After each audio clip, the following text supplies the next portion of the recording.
Good morning all. ഏറ്റവും പ്രിയങ്കരനായ ഇന്നത്തെ റിസോഴ്സ് പേഴ്സൺ ബഹുമാന്യനായ Razak bhai,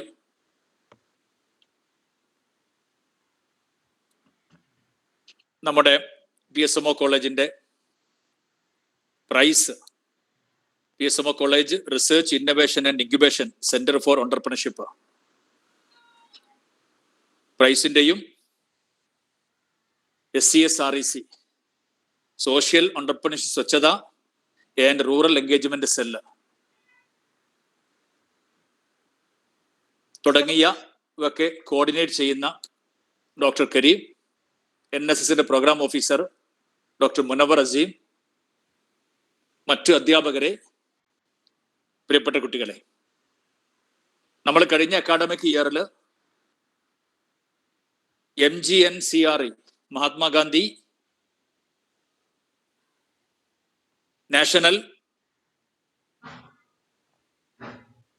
council of rural education, government of India യുടെ നേതൃത്വത്തിൽ രൂപീകരിച്ച SCSREC ക്ലബ്ബുമായി ബന്ധപ്പെട്ട് ഇന്നത്തെ മുഖ്യാതിഥി പലതവണ നമ്മൾ ഒരുമിച്ച് മീറ്റിംഗ് കൂടുകയും ഓണ്ടർപ്രണർഷിപ്പുമായി ബന്ധപ്പെട്ട് കരീം സാറ് പറഞ്ഞതുപോലെ ജോലി തേടി നടക്കുന്നതിൽ നിന്ന് മാറി ജോലി കൊടുക്കുന്ന അവസ്ഥയിലേക്ക് കുട്ടികളെ പ്രാപ്തരാക്കുന്ന സ്റ്റാർട്ടപ്പ് മിഷനും എന്റർപ്രണർഷിപ്പ് ഡെവലപ്മെന്റുമായി ബന്ധപ്പെട്ട് കുട്ടികളെ പ്രാപ്തരാക്കാൻ വേണ്ടി നമ്മൾ വെബിനാറും കാര്യങ്ങളൊക്കെ നടത്തിയതാണ്. ഇതൊക്കെയുമായി ബന്ധപ്പെട്ട് ഇന്നത്തെ മുഖ്യാതിഥി പല സമയങ്ങളിൽ നമ്മുടെ PSMO കോളേജിന്റെ പരിപാടിയിൽ പങ്കെടുത്തിട്ടുണ്ട്. ഇന്ന് കുറച്ചുകൂടെ വ്യത്യസ്തമായിക്കൊണ്ട് guidance on psychological skill to helpers and support community during pandemic. നമുക്കറിയാം, നമ്മള് പാൻഡമിക്കിന്റെ COVID-19 എന്ന പാൻഡമിക്കിന്റെ അതിഭീകരമായ ഒരവസ്ഥയിലാണ് കടന്നു പോകുന്നത്. നമുക്കൊക്കെ അറിയാം, കഴിഞ്ഞ വർഷം 2019 നവംബർ ഡിസംബറിലാണ് ഈ വിവരം നമ്മൾ ചെറുതായി കേട്ടു തുടങ്ങിയത്. നമ്മൾ സമാശ്വസിച്ചു, അതങ്ങ് വുഹാനിലല്ലേ ചൈനയിലല്ലേ എന്ന് ആശ്വസിച്ചു. പക്ഷേ 2019 ഡിസംബർ കഴിഞ്ഞ് 2020 ജനുവരി 31 ഇന്ത്യയിൽ ആദ്യമായി നമ്മുടെ സംസ്ഥാനത്ത്, നമ്മുടെ തൊട്ടടുത്ത ഡിസ്ട്രിക്റ്റില് തൃശ്ശൂർ ജില്ലയിൽ ആദ്യത്തെ കേസ് റിപ്പോർട്ട് ചെയ്തു. അവിടുന്ന് അങ്ങോട്ട് പത്തനംതിട്ട ജില്ലയിൽ 2 കേസ് റിപ്പോർട്ട് ചെയ്തു. അതൊന്നും രണ്ടുമായിരുന്നു. അവിടുന്നാണ് മാർച്ച് 12 നമ്മൾ കംപ്ലീറ്റ് ക്യാമ്പസുകളൊക്കെ ക്ലോസ് ചെയ്തു, ഷട്ട് ഡൗൺ ചെയ്തു. മാർച്ച് 24 ഇന്ത്യയിൽ ആദ്യമായി ഒരു സംസ്ഥാനം ലോക്ക്ഡൌണിലേക്ക് പോയി. First state declared lockdown by state government. തൊട്ട് പിറ്റേ ദിവസം മുതൽ ഓൾ ഇന്ത്യ തലത്തിൽ ലോക്ക്ഡൌൺ ആയി. നമ്മൾ കണ്ടു നമ്പറുകളും കാര്യങ്ങളൊക്കെ. ആ ഒരു പാൻഡമിക്കിന്റെ COVID-19 ഒന്നാം തരംഗം, ഫസ്റ്റ്, നമുക്ക് പരിചിതമല്ലാത്ത വളരെ വ്യത്യസ്തമായ ബുദ്ധിമുട്ടുന്ന സാഹചര്യത്തിലൂടെ നമ്മളൊക്കെ കടന്നുപോയി. അക്കാഡമിക് ഇയർ സിംഹഭാഗവും പാൻഡമിക് കൊണ്ടുപോയി. നമ്മൾ കംപ്ലീറ്റ് ഓഫ്ലൈൻ പ്ലാറ്റ്ഫോമിൽ നിന്ന് ഓൺലൈൻ പ്ലാറ്റ്ഫോമിലേക്ക് മാറി. പലർക്കും ജോലി നഷ്ടപ്പെട്ടു, സാമ്പത്തിക പ്രയാസങ്ങൾ ഉണ്ടായി, ഒരുപാട് മരണങ്ങൾ നമ്മളെ പലരുടെയും വീട്ടിൽ വരെ മരണങ്ങൾ എത്തി. നമ്മൾ അധ്യാപകർക്കും കുട്ടികൾക്കൊക്കെ കോവിഡ് വന്നു, അതിന്റെ പ്രശ്നങ്ങൾ ഉണ്ടായി. പാരന്റ്സിന് ജോലി നഷ്ടപ്പെട്ട് അതിന്റെ ദുഃഖവും വിഷവും ഒക്കെ പല കുട്ടികൾക്കുമുണ്ട്. ഇങ്ങനെ സാമ്പത്തികമായും മാനസികമായും വിഷമിച്ച് നിന്നാണ് നമ്മൾ കഴിഞ്ഞ അക്കാഡമിക് ഇയർ മുമ്പോട്ട് കൊണ്ടുപോയത്. ജനുവരി 4 ക്യാമ്പസ് ഭാഗികമായി തുറന്നെങ്കിൽ നമ്മൾ ആശ്വസിച്ചു.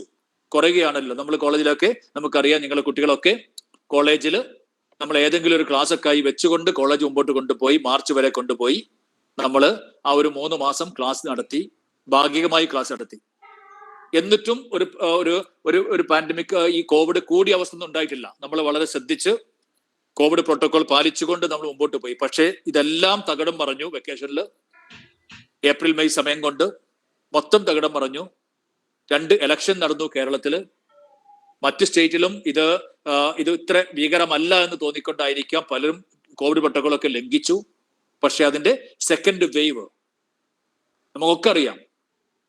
വല്ലാത്തൊരവസ്ഥയിൽ മുമ്പോട്ട് പോവുകയാണ്. പേടിക്കേണ്ട അവസ്ഥയാണ്. ഇന്നലെ 198 ആളാണ് കേരളത്തിൽ മരിച്ചത്.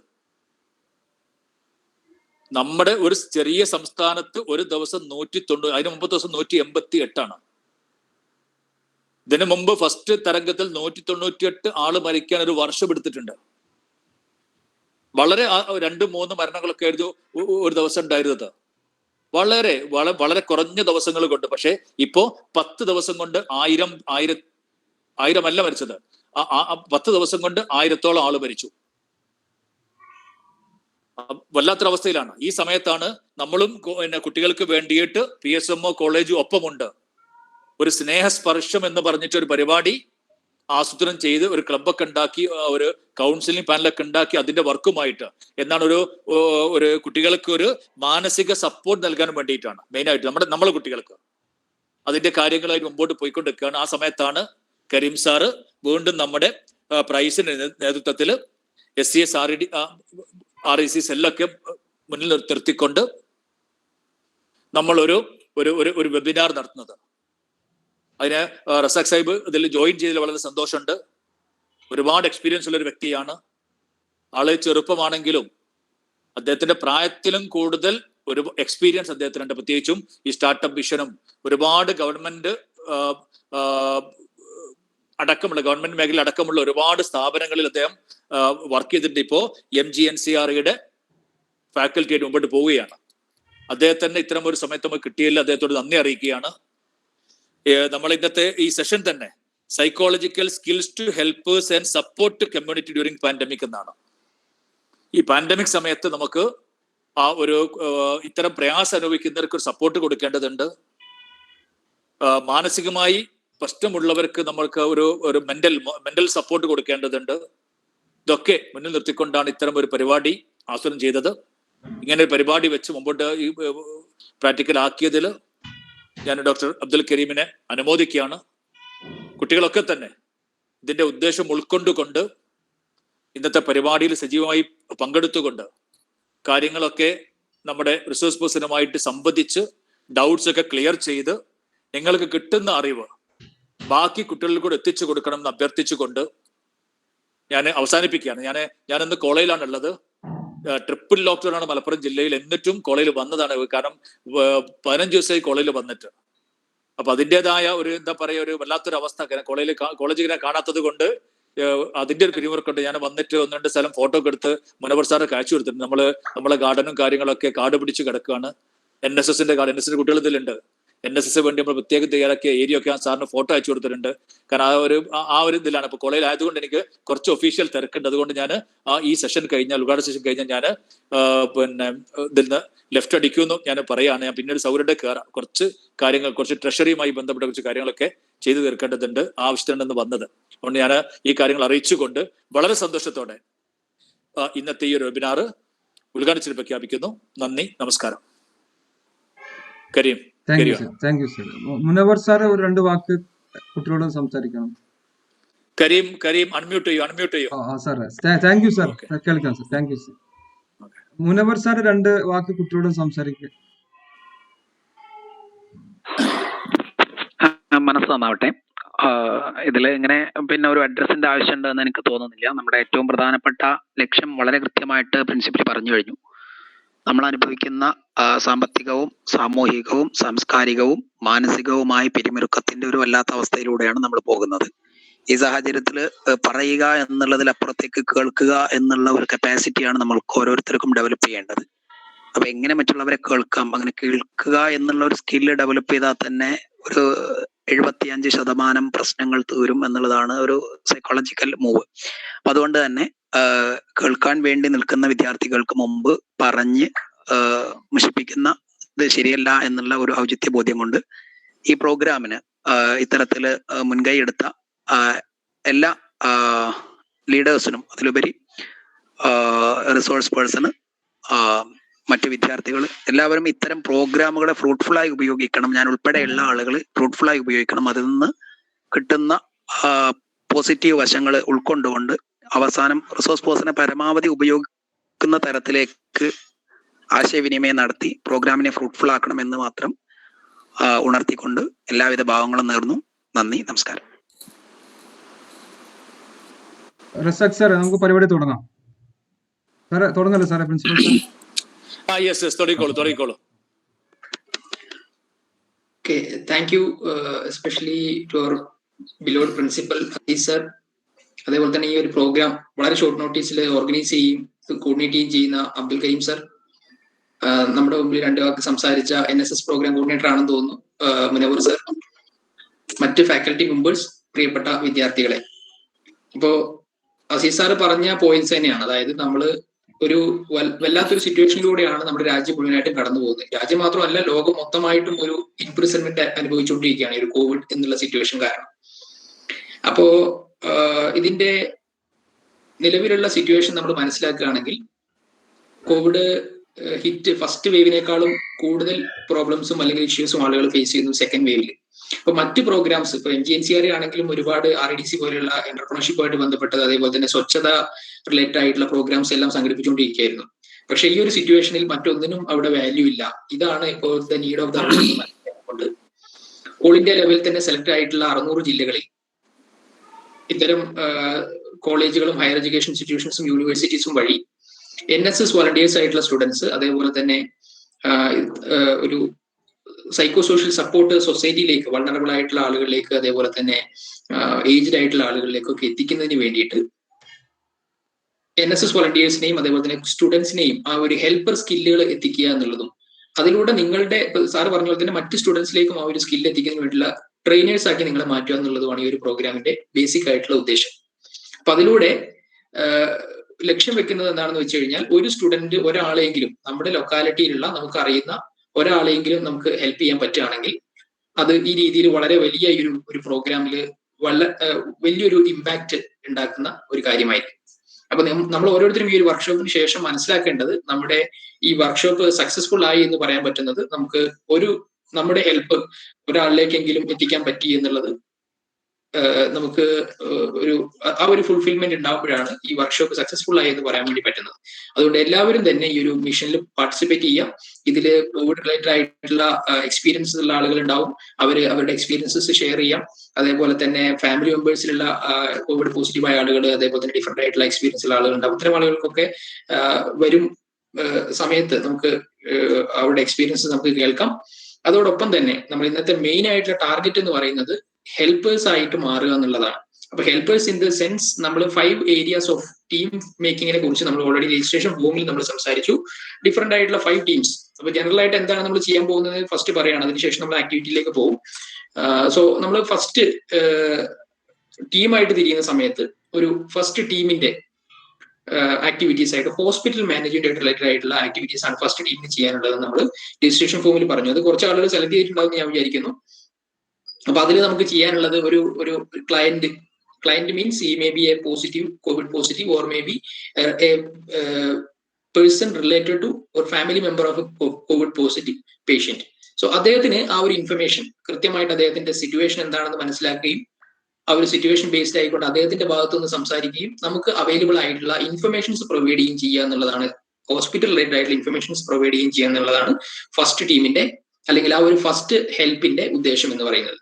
അതിൽ നമുക്ക് കൃത്യമായിട്ടുള്ള ഇൻഫർമേഷൻ ലൈക്ക് എവിടെയാണ് ബെഡ് അവൈലബിൾ ആയിട്ടുള്ളത്, ഹോസ്പിറ്റൽ ബെഡ് അവൈലബിൾ ആയിട്ടുള്ളത്, വെന്റിലേറ്റർ എവിടെയാണ് അവൈലബിൾ ആയിട്ടുള്ളത്, അല്ലെങ്കിൽ ഡോക്ടർ ഏത് സമയത്താണ് അവൈലബിൾ ആവുക, ഇന്ന സമയം മുതൽ ഇന്ന സമയം വരെ ഡോക്ടർ അവൈലബിൾ ആണ്, അല്ലെങ്കിൽ കോവിഡ് വാക്സിനേഷനെ കുറിച്ചുള്ള ഇൻഫർമേഷൻ.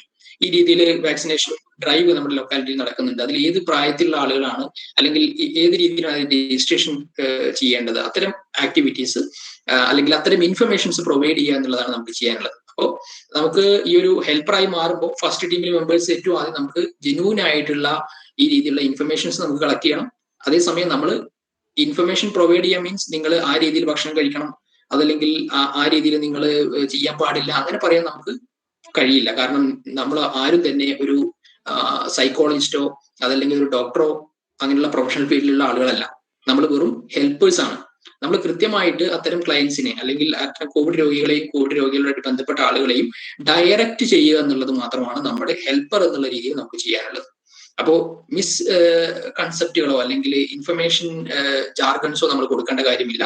നമുക്ക് ഇവരെ ഡയറക്റ്റ് ചെയ്യുക, ഇന്നതാണ് നിങ്ങൾ ചെയ്യേണ്ടത്, നിങ്ങൾ ഈ സമയത്ത് നിങ്ങളുടെ ഡോക്ടറുമായിട്ട്, നിങ്ങളുടെ കൺസൾട്ടിംഗ് ഡോക്ടറുമായിട്ട് കൺസൾട്ട് ചെയ്യേണ്ട സമയമായിരിക്കുന്നു, നിങ്ങൾ അതിന് പോവാണ് വേണ്ടത്, നിങ്ങളുടെ സിറ്റുവേഷൻ കൃത്യമായിട്ട് ഞാൻ മനസ്സിലാക്കുന്നു എന്നുള്ളത് കേൾക്കാനും അത് കൃത്യമായിട്ട് മനസ്സിലാക്കാനും ഒരാളുണ്ട് എന്നുള്ള രീതിയിൽ ആ ക്ലയന്റിന് അനുഭവപ്പെടേണ്ടതായിട്ടുണ്ട്. ഈവൻ നമുക്കറിയാം, ഈ ഒരു കോവിഡ് സിറ്റുവേഷനിൽ നമുക്ക് ഏറ്റവും ബേസിക് ആയിട്ട് മനസ്സിലാക്കേണ്ട കാര്യം മറ്റേതൊരു രോഗം പോലെയല്ല. ജനറൽ ആയിട്ട് ഫസ്റ്റ് പറയുന്നതുകൊണ്ടാണ് ഞാൻ ആരെയും ഇതിൽ ഇൻവോൾവ് ആക്കാത്തത്, എന്താണ് സിറ്റുവേഷൻ എന്ന് ജസ്റ്റ് കൺവേ ചെയ്യാൻ വേണ്ടിയിട്ടാണ്. അതായത് മറ്റ് അസുഖങ്ങൾ, ഇപ്പോൾ ഒരു ക്യാൻസർ ആണെന്ന് കരുതുക, ഒരു സിവിയർ ആയിട്ടുള്ള ക്യാൻസർ ആണെങ്കിൽ പോലും ക്യാൻസർ രോഗം വന്നു കഴിഞ്ഞാൽ ആ ഒരു രോഗിക്ക് സപ്പോർട്ടീവായിട്ട് അദ്ദേഹത്തിന്റെ ഫാമിലി മെമ്പേഴ്സ് ഉണ്ടാവും, അദ്ദേഹത്തിന്റെ ഫ്രണ്ട്സ് ഉണ്ടാവും, അദ്ദേഹത്തിന്റെ സൊസൈറ്റിയിലുള്ള ആളുകൾ ഉണ്ടാവും. പക്ഷേ ഒരു കോവിഡ് രോഗിയെ സംബന്ധിച്ചിടത്തോളം he's facing isolation, he's facing severe mental distress.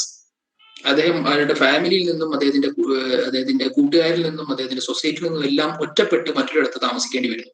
So mental distress എന്നുള്ളത് വളരെ വലിയ രീതിയിൽ ഒരു കോവിഡ് പോസിറ്റീവ് രോഗി അല്ലെങ്കിൽ അദ്ദേഹത്തിന്റെ ഫാമിലി റിലേറ്റഡ് ആയിട്ടുള്ള ആളുകൾ അനുഭവിക്കേണ്ടി വരുന്നു. ഈവൻ ഒരു പോസിറ്റീവ് ആയിട്ടുള്ള ഒരു ഗൃഹനാഥൻ അദ്ദേഹം ഐസൊലേഷനിലേക്ക് പോയി, ഒരു ക്വാറന്റൈൻ സെന്ററിലേക്ക് പോയി എന്ന് കരുതുക. സോ ആ ഫാമിലിയിലുള്ള മെമ്പേഴ്സ് മുഴുവൻ അദ്ദേഹം തിരിച്ചു വരുമോ, അദ്ദേഹത്തിന് എന്ത് സംഭവിച്ചു എന്ന് പോലും അറിയാത്ത സിറ്റുവേഷനിലാണ്, ഒരു മാനസിക സമ്മർദ്ദത്തിലാണ് പിന്നീടുള്ള അദ്ദേഹം പുറത്തു വരുന്നവരെ ജീവിക്കുന്നത്. സോ ആ ഒരു സമയത്ത് നമുക്ക് കൊടുക്കാൻ പറ്റുന്ന മെന്റൽ ഹെൽപ്പ്, ഒരു സൈക്കോ സോഷ്യൽ സപ്പോർട്ട്, അതാണ് നമുക്ക് ചെയ്യാനുള്ളത്. അപ്പോൾ ഡയറക്റ്റ് ചെയ്യുക കൃത്യമായിട്ട് അവർ ഏത് രീതിയിലാണ് എന്നുള്ളത്. അതേസമയം തന്നെ അവരോടൊപ്പം നിന്നുകൊണ്ട് എമ്പതി എന്നുള്ള ഒരു വേർഡ് നമുക്ക് ഉപയോഗിക്കാം. അതായത് സിമ്പതി അല്ല, ഒരു കാരണവശാലും നമ്മൾ സിമ്പതി കാണിക്കാൻ പാടില്ല, എമ്പതിയാണ് കാണിക്കേണ്ടത്. അവരുടെ ഭാഗത്ത് നിന്നുകൊണ്ട്, അവരുടെ ഷൂസിൽ നിന്നുകൊണ്ട് അവരെങ്ങനെ അത് ഫീൽ ചെയ്യുന്നു എന്നുള്ളത് നമ്മൾ മനസ്സിലാക്കി നമ്മൾ അവരെ അറിയിക്കുന്നതിലൂടെ അവരോടൊപ്പം ഒരാളുണ്ട് എന്നുള്ള ഒരു ധൈര്യം അവർക്ക് കൈവരികയും അതിലൂടെ കോവിഡ് പോസിറ്റീവ് മാറി യഥാർത്ഥ ജീവിതത്തിലേക്ക് തിരിച്ചു വരുവാനും ആ ഒരു രീതിയിൽ മാനസികമായിട്ടുള്ള സമ്മർദ്ദങ്ങൾ അതിജീവിക്കാനും അവർക്ക് ഒരു ഹെൽപ്പ് കൊടുക്കുക എന്നുള്ളതാണ് നമുക്ക് ചെയ്യാനുള്ളത്. അപ്പോൾ ഇതിന്റെ ഒരു കൺസെപ്റ്റ് കൃത്യമായിട്ട്, ഒരു ഓവറോൾ കൺസെപ്റ്റ് മനസ്സിലായിട്ടുണ്ടാവും എന്ന് ഞാൻ വിചാരിക്കുന്നു. ദെൻ അപ്പോൾ നമ്മൾ ഫസ്റ്റ് ടീമിന്റെ കാര്യം പറഞ്ഞു, ഹോസ്പിറ്റൽ റിലേറ്റഡ് ആയിട്ടുള്ള ഇൻഫർമേഷൻ ആണ് കൊടുക്കാനുള്ളത്. സെക്കൻഡ് ടീമിന്റെ ആളുകൾ ചെയ്യാനുള്ള കാര്യം എന്ന് പറഞ്ഞു കഴിഞ്ഞാൽ നോൺ ഹോസ്പിറ്റൽ റിലേറ്റഡ് ആയിട്ടുള്ള കാര്യങ്ങളാണ്. അതായത് ഇപ്പോ അങ്ങനെയുള്ള കേസസ് എല്ലാം നമ്മൾ ഡിസ്കസ് ചെയ്യും. നോൺ ഹോസ്പിറ്റൽ മാനേജ്മെന്റ് റിലേറ്റഡ് ആയിട്ടുള്ള കാര്യങ്ങളാണ് ഈ ഒരു സെക്കൻഡ് ടീമിന് കൊടുക്കാനുള്ളത്. അപ്പോൾ ഈ രീതിയിൽ നമ്മൾ ജനറൽ ആയിട്ടൊരു അണ്ടർസ്റ്റാൻഡിങ് ഫസ്റ്റ് ലെവൽ ഉണ്ടാക്കുക എന്നുള്ളത് മാത്രമേ ഇതുകൊണ്ട് ലക്ഷ്യമാക്കിയിട്ടുള്ളൂ. ആ രീതിയിൽ നമ്മൾ ഇനി പിന്നീടുള്ള ടീംസ് എന്തൊക്കെയാണ് ചെയ്യാനുള്ളത്, അല്ലെങ്കിൽ ഏതെല്ലാം ഏരിയാസിലാണ് ഹെൽപ്പ് ചെയ്യാനുള്ളതെന്ന് ഡിഫറെന്റ് ആയിട്ടുള്ള കേസസിലൂടെ നമുക്ക് ലേൺ ചെയ്തെടുക്കാം. സോ നമുക്ക് ഉടൻ തന്നെ കുറച്ച് വൈകിപ്പോയി എങ്കിൽ പോലും നമുക്ക് ഒരു 130 hours ശേഷം നമുക്ക് തുടരാം, കണ്ടിന്യൂ ചെയ്യുകയാണെങ്കിൽ. സോ കേസ് ഡിസ്കഷന് വേണ്ടിയിട്ട്, ഫസ്റ്റ് കേസ് ഡിസ്കസ് ചെയ്യുന്നതിന് വേണ്ടിയിട്ട് 3 പേര് മുന്നോട്ട് വരിക.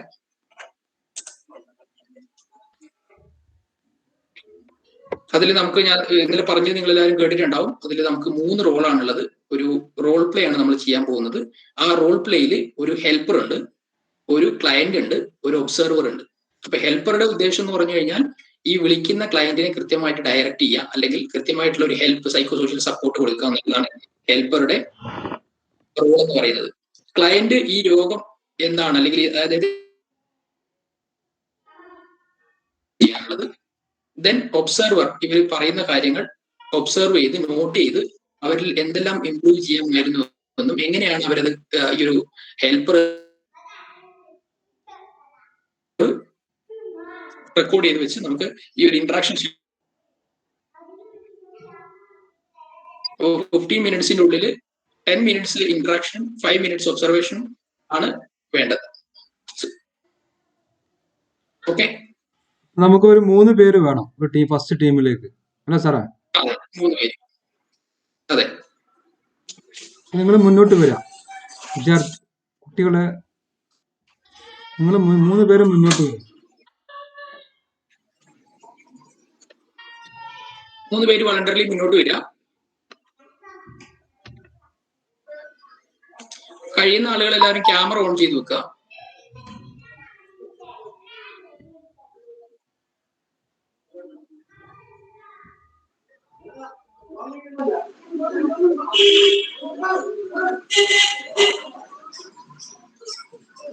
ഇതൊരു എക്സ്പീരിയൻസ് ആയിട്ട് നിങ്ങൾ കാണുക, കാരണം എക്സ്പീരിയൻസിലൂടെ നമുക്ക് ലേൺ ചെയ്യാൻ പറ്റുള്ളൂ. അപ്പൊ നമ്മൾ ഇനി ഈ ഒരു വർക്ക്ഷോപ്പിന് ശേഷം നമ്മൾ സൊസൈറ്റിയിലേക്ക് ഇറങ്ങി ഈ ഹെൽപ്പ് നമ്മൾ സൊസൈറ്റിയിലേക്ക് എത്തിക്കണം. അപ്പൊ അതിന് വേണ്ടിയിട്ട് നമ്മൾ എങ്ങനെയാണ് അത് ആ ഒരു ഹെൽപ്പ് എത്തിക്കേണ്ടതെന്നുള്ള സ്കില്ല് നമുക്ക് കയറുകയാണെങ്കിൽ തീർച്ചയായിട്ടും ഈ രീതിയിലുള്ളൊരു ഒരു എക്സ്പീരിയൻസ് നമുക്ക് ആവശ്യമുണ്ട്. മുഹമ്മദ് ഫർഹാൻ, മുഫീദ ആലങ്ങാടൻ, ഹരിത ചിന്നു, നിങ്ങൾക്ക് പറ്റില്ല?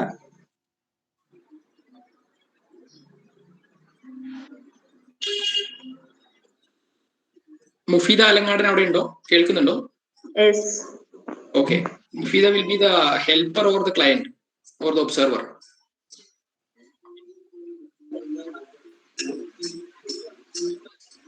നമ്മൾ ഫസ്റ്റ് സ്റ്റാർട്ടിംഗ് ആണ്, ഡെഫിനറ്റ്ലി അതിനുള്ള ഡ്രോബാക്സ് ഉണ്ടാവും. നമ്മൾ നെക്സ്റ്റ് കേസ് ആകുമ്പോഴേക്കും അത് ഡെവലപ്പ് ചെയ്ത് കൊണ്ടുവരാം. സോ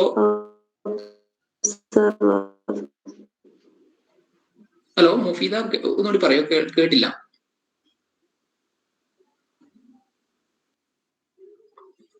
ഹലോ, നെറ്റ്വർക്ക് ഇഷ്യൂ ഉണ്ട് തോന്നുന്നു. മുഹമ്മദ് ഫർഹാൻ കേൾക്കുന്നുണ്ടോ? കേൾക്കുന്നുണ്ട്. ഫസ്റ്റ് ടീമിലെ മെമ്പർ ആയിക്കൂടെ? ഞാൻ ഇപ്പൊ കേറിയിട്ടുള്ളൂ. എന്താ സംഭവം എന്ന് പറയോ? ഓക്കെ. മുഫീദ ആലങ്ങാടിന് ഒബ്സർവർ ആകാന്ന് പറഞ്ഞിട്ടുണ്ട്. ഓക്കെ. ഫർഹാൻ, ഇത്രയേ ഉള്ളൂ. അതായത് നമ്മൾ ഒരു കോവിഡ് പേഷ്യന്റോ അല്ലെങ്കിൽ അദ്ദേഹത്തിന്റെ ഫാമിലി മെമ്പർ ആയിട്ടുള്ള ഒരാളോ നമ്മളെ ഹെൽപ്പ് സെന്ററിലേക്ക് വിളിക്കുകയാണ്. ഓക്കെ. അപ്പൊ ക്ലയന്റ് ആണ് ഈ പറയുന്ന ഫാമിലി മെമ്പറോ അല്ലെങ്കിൽ കോവിഡ് പോസിറ്റീവ് ആയിട്ടുള്ള ആള്. അപ്പൊ ഞാൻ ആ കേസ് നിങ്ങളോട് പറയും. അപ്പൊ അത് നിങ്ങൾ ഒന്ന് എലാബറേറ്റ് ചെയ്ത് ഹെൽപ്പറുമായിട്ട് സംസാരിക്കുക. അതല്ലെങ്കിൽ ഹെൽപ്പർ ആവുകയാണെങ്കിൽ ഹെൽപ്പർ എങ്ങനെയാണോ റെസ്പോണ്ട് ചെയ്യുന്നത് കൃത്യമായിട്ട് ചെയ്യാം. എങ്ങനെ ചെയ്യാൻ പറ്റും എന്നുള്ളത് നമ്മൾ പറഞ്ഞ പ്രകാരം. ഓക്കെ. അപ്പൊ ഹെൽപ്പർ ആവാനാണോ? ഇപ്പൊ ഒബ്സർവർ നമുക്ക് ഓൾറെഡി ആയി, മുഫീദയാണ്. നിങ്ങൾ ഹെൽപ്പർ ആണോ അതോ ക്ലയന്റ് ആണോ?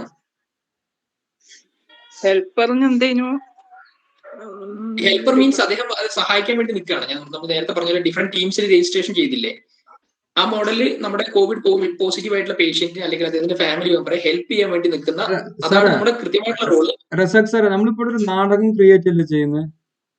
അതെ അതെ അതെ, അത് മനസ്സിലായില്ല എന്ന് തോന്നുന്നു അവർക്ക്. ഹലോ, ഒരു സെക്കൻഡ്, വിദ്യാർത്ഥികൾക്ക് വേണ്ടിയിട്ട് ഒരു സെക്കൻഡ്. നമ്മളോട് ചെയ്യണത് ഇപ്പം കരീം സാറ് പറഞ്ഞ പോലെ റോൾ പ്ലേ ആണ്. അതായത് ശരിക്കും റിയാലിറ്റിയിൽ ഒരു കോവിഡ് ഒരു വീട്ടിൽ ഉണ്ടായി കഴിഞ്ഞാൽ അയാൾ ഒരാളെ വിളിക്കുന്നു, അയാൾ എങ്ങനെ പെരുമാറണം എന്നുള്ളത് നമ്മളിപ്പം നാടകീയമായിട്ട് ഇവിടെ അവതരിപ്പിക്കുകയാണ്. അതിൽ നമുക്കുണ്ടാകുന്ന മിസ്റ്റേക്കുകൾ കറക്റ്റ് ചെയ്യാൻ വേണ്ടിയിട്ടാണ് റിസോഴ്സ് പേഴ്സൺ ഇരിക്കുന്നത്. ഉദാഹരണം, എന്റെ വീട്ടിൽ ഞാൻ കോവിഡ് പോസിറ്റീവ് ആണ്. അപ്പൊ ഞാൻ ഒരാൾ വിളിക്കുന്നു, അപ്പൊ അയാൾ പറയണം അയ്യോ ഞാൻ വരൂല, എനിക്ക് പേടിയാണ് എന്നാണ് പറയണമെങ്കിൽ how can be behave with positives? അതാണ് നമ്മളെ ഡിസ്കഷൻ ടോപ്പിക്. അത് ഏത് രീതിയിൽ അവർക്ക് സപ്പോർട്ട് ചെയ്തുകൊണ്ട് നല്ല രീതിയിലേക്ക് നമ്മുടെ പെരുമാറ്റത്തെ മാറ്റാം, നമ്മുടെ സംസാരത്തെ മാറ്റാം എന്നുള്ളതൊക്കെയാണ്. അപ്പൊ വളരെ ഈസിയാണ് ഈ റോൾ പ്ലേ എന്ന് പറയുന്നത്. ഒരാൾ കോവിഡ് പേഷ്യന്റ് ആവുന്നു, അയാൾ ഹെൽപ്പിന് വേണ്ടിയിട്ട് ഒരാൾ വിളിക്കുന്നു, അപ്പൊ അയാൾ എങ്ങനെ പെരുമാറണം എന്നുള്ള രീതിയിലുള്ള ഒരു ഡിസ്കഷനാണ് നടക്കാൻ പോകുന്നത്. അത് വളരെ കൂളായിക്കൊണ്ട് അതിൽ പ്രത്യേകിച്ച് ആശങ്കകളൊന്നുമില്ല, മുന്നോട്ട് വരാം മക്കള്. ഓക്കെ.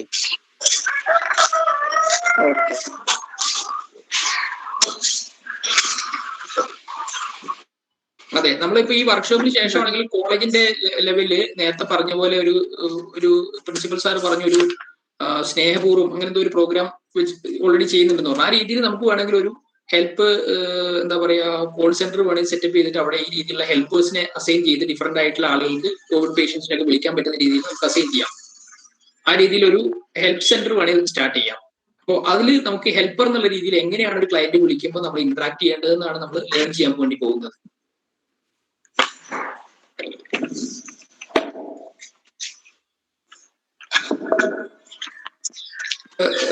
ക്ലിയർ ആണോ? ഞാൻ പറഞ്ഞത് ക്ലിയർ ആണോ?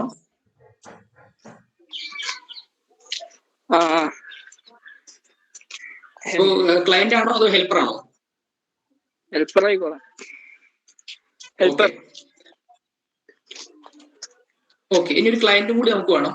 ഇത്രയും പെട്ടെന്നാവട്ടെ, സമയമില്ല നമുക്ക്. ഒന്നാമത് ഓൾറെഡി നമ്മൾ പറഞ്ഞിട്ടുണ്ടായിരുന്നു 15 ആളുകൾ റെഡി ആയിട്ട് നിൽക്കണം എന്ന് പറഞ്ഞിട്ടുണ്ടായിരുന്നു. അത് ഉണ്ടായിട്ടില്ല. ഇനി നമ്മൾ ഒരു കോവിഡ് പേഷ്യന്റ് വരണം.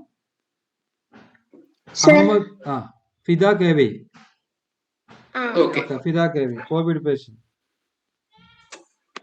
ഓക്കെ, മുഫീദ കാണുന്നില്ലല്ലോ. മുഫീദ ഓൾറെഡി ഓക്കെ, മുഫീദ ഉണ്ട്. ഓക്കെ, ഇത് അപ്പോൾ സ്റ്റാർട്ട് ചെയ്യാം. ക്ലയന്റ് ഹലോ, മുഫീദ ലെഫ്റ്റ് ആയി പോയതാണ്, തിരിച്ച് ജോയിൻ ചെയ്തിട്ടുണ്ട്. ഓക്കെ. സോ നമുക്ക് സ്റ്റാർട്ട് ചെയ്യാം. ഇതിൽ ഇത്രയേ ഉള്ളൂ. അതായത് ക്ലയന്റ് ഹെൽപ്പർ വിളിക്കുന്നു, ആ സമയത്ത് ഒബ്സർവർ എന്താണ് ഇവർ തമ്മിലുള്ള സംസാരം എന്നുള്ളത് നമ്മൾ പറയുകയാണ് ചെയ്യുന്നത്. സോ അതില് ഫിദയാണ് ക്ലിയന്റ്.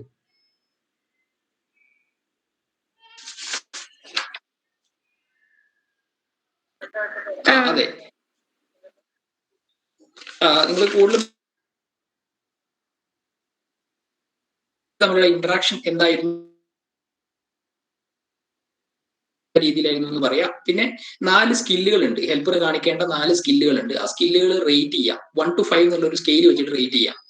അപ്പോൾ ഈ ഹെൽപ്പർ കാണിക്കേണ്ട സ്കില്ലുകൾ എന്ന്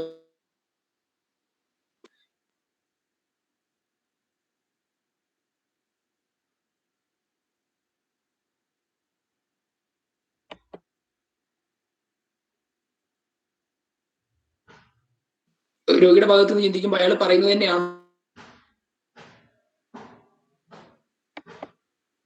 ഹലോ റക്സാഖ് സാറേ, നിങ്ങള് ഓഡിയോ വീഡിയോ കട്ട് ആവുന്നുണ്ട്. അത് എന്റെ പ്രശ്നമാണോന്ന് അറിയില്ല, ബാക്കിയുള്ളവർക്കുണ്ടോന്ന് അറിയില്ല. ഫസ്റ്റ് കേസ് ആയതുകൊണ്ട് കുഴപ്പമില്ല, നമുക്ക് നെക്സ്റ്റ് കേസ് ആകുമ്പോഴേക്കും കുറച്ചുകൂടി പെർഫെക്റ്റ് ആയിട്ട് വരും.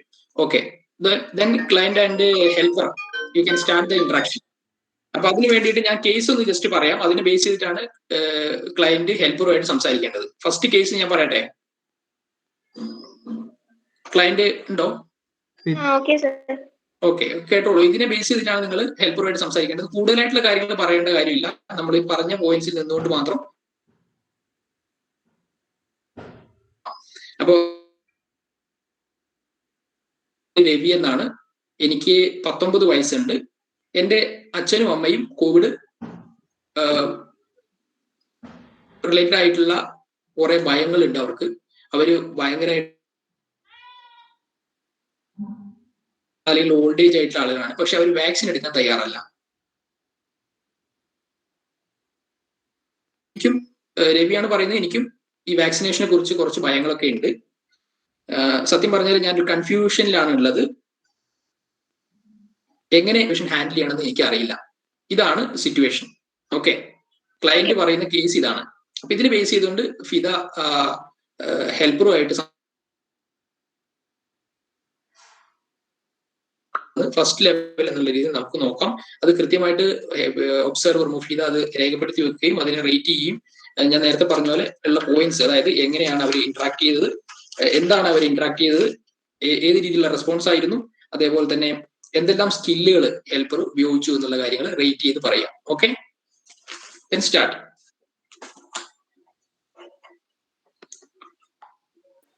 ക്ലിയർ ആണെന്ന് കരുതുന്നു. സ്റ്റാർട്ട് ചെയ്യാം. Hello sir. ഹലോ,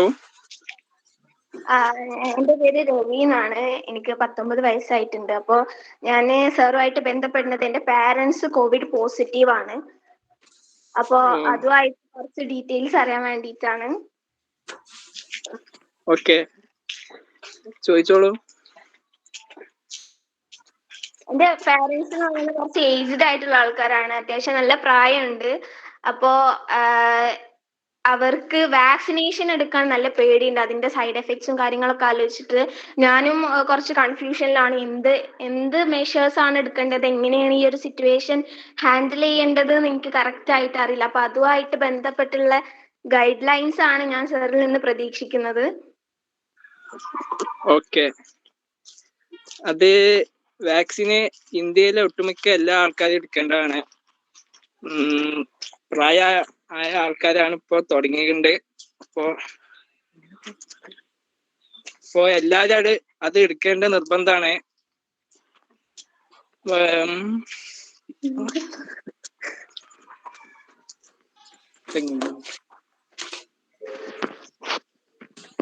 അതിന് ഒരു സൈഡ് എഫക്റ്റ് ഉണ്ടാവില്ല കേട്ടോ. അതൊന്ന് പറഞ്ഞ് മനസ്സിലാക്കി കൊടുക്കണം. എടുക്കാമോ? ഓക്കെ. അപ്പോ ഈ വാക്സിനേഷൻ എടുത്ത ഒരുപാട് പേർക്ക് ബോഡി പെയിനും ഫീവറൊക്കെ വരുന്നുണ്ട് കേൾക്കുന്നുണ്ട്. അപ്പോ ഈ പ്രായമായി എന്ന് വെച്ചിട്ട് അതിനെന്തെങ്കിലും പ്രശ്നം എന്തെങ്കിലും ഉണ്ടോ? ഇല്ല, അതിന് പ്രശ്നമല്ല, അങ്ങനെ കേട്ടിട്ടില്ല. ഇത് ഓരോരുത്തരുടെ വിശ്വാസം. പിന്നെ അതിനെ കുറിച്ച് വല്ലാതെ പേടിക്കേണ്ട ആവശ്യമൊന്നുമില്ല. വാക്സിൻ എടുക്കുന്നത് നല്ലതാണ്. അങ്ങനെ സൈഡ് എഫക്റ്റ് ഒന്നും വല്ലാതെ വരില്ല. Okay sir. അപ്പോ ഏജ്ഡ് ആയിന്ന് വെച്ചിട്ട് കുഴപ്പമൊന്നുമില്ല, നമുക്ക് ധൈര്യമായിട്ട് വാക്സിനേഷൻ എടുക്കാല്ലേ? ഇല്ല, കുഴപ്പമില്ല. അതിന് വേറെ എന്തെങ്കിലും ഫോർമാലിറ്റീസ് കാര്യങ്ങൾ എന്തെങ്കിലും ഉണ്ടോ? ഫോർമാലിറ്റീസ് ഇല്ല, അത് രജിസ്റ്റർ ചെയ്യേണ്ടതാണ് വാക്സിനേഷന്. ഓക്കെ.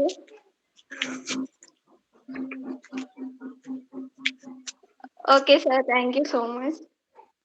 ഓക്കെ. ഓക്കെ, ഒരു ഫസ്റ്റ് ഇന്ററാക്ഷൻ എന്നുള്ള രീതിയിൽ തന്നെ കാണാം. അപ്പോൾ അവരുടെ ഒരു ഓവറോൾ ഇന്ററാക്ഷൻ എങ്ങനെയുണ്ടായിരുന്നുള്ളത് ഒബ്സർവർ പറയാം. ഹലോ സർ, കേൾക്കാൻ പറ്റുന്നുണ്ടോ? കേൾക്കാം, പറയൂ. ക്ലയന്റ് നല്ല അടിപൊളിയായിട്ട് തന്നെ സംസാരിച്ചു. പക്ഷെ ഒബ്സർവറിന്റെ ഭാഗത്തുനിന്ന് നല്ല കോവിഡ് വാക്സിനേഷനെ കുറിച്ച് കുറച്ചൊക്കെ പറഞ്ഞു കൊടുത്തു. എന്നാലും അത് രജിസ്റ്റർ ചെയ്യാൻ ഞങ്ങളെ ഹെൽപ്പ് ചെയ്യാം അങ്ങനൊക്കെ പറയാമായിരുന്നു എന്ന് എനിക്ക് തോന്നി. പിന്നെ കുറച്ചും കൂടി കാര്യങ്ങള് ഹെൽപ്പർ പറഞ്ഞു കൊടുക്കേണ്ടതായിട്ടുണ്ടായിരുന്നു ക്ലയന്റിന്. കുറച്ചൊക്കെ ആ ഭയം മാറ്റാൻ വേണ്ടിയിട്ട്.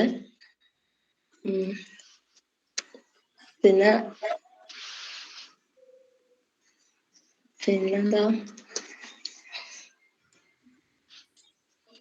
രോഗിയുടെ ഭാഗത്തുനിന്ന് എത്രത്തോളം ചിന്തിച്ചെന്നുള്ളത് ചോദിച്ചാല്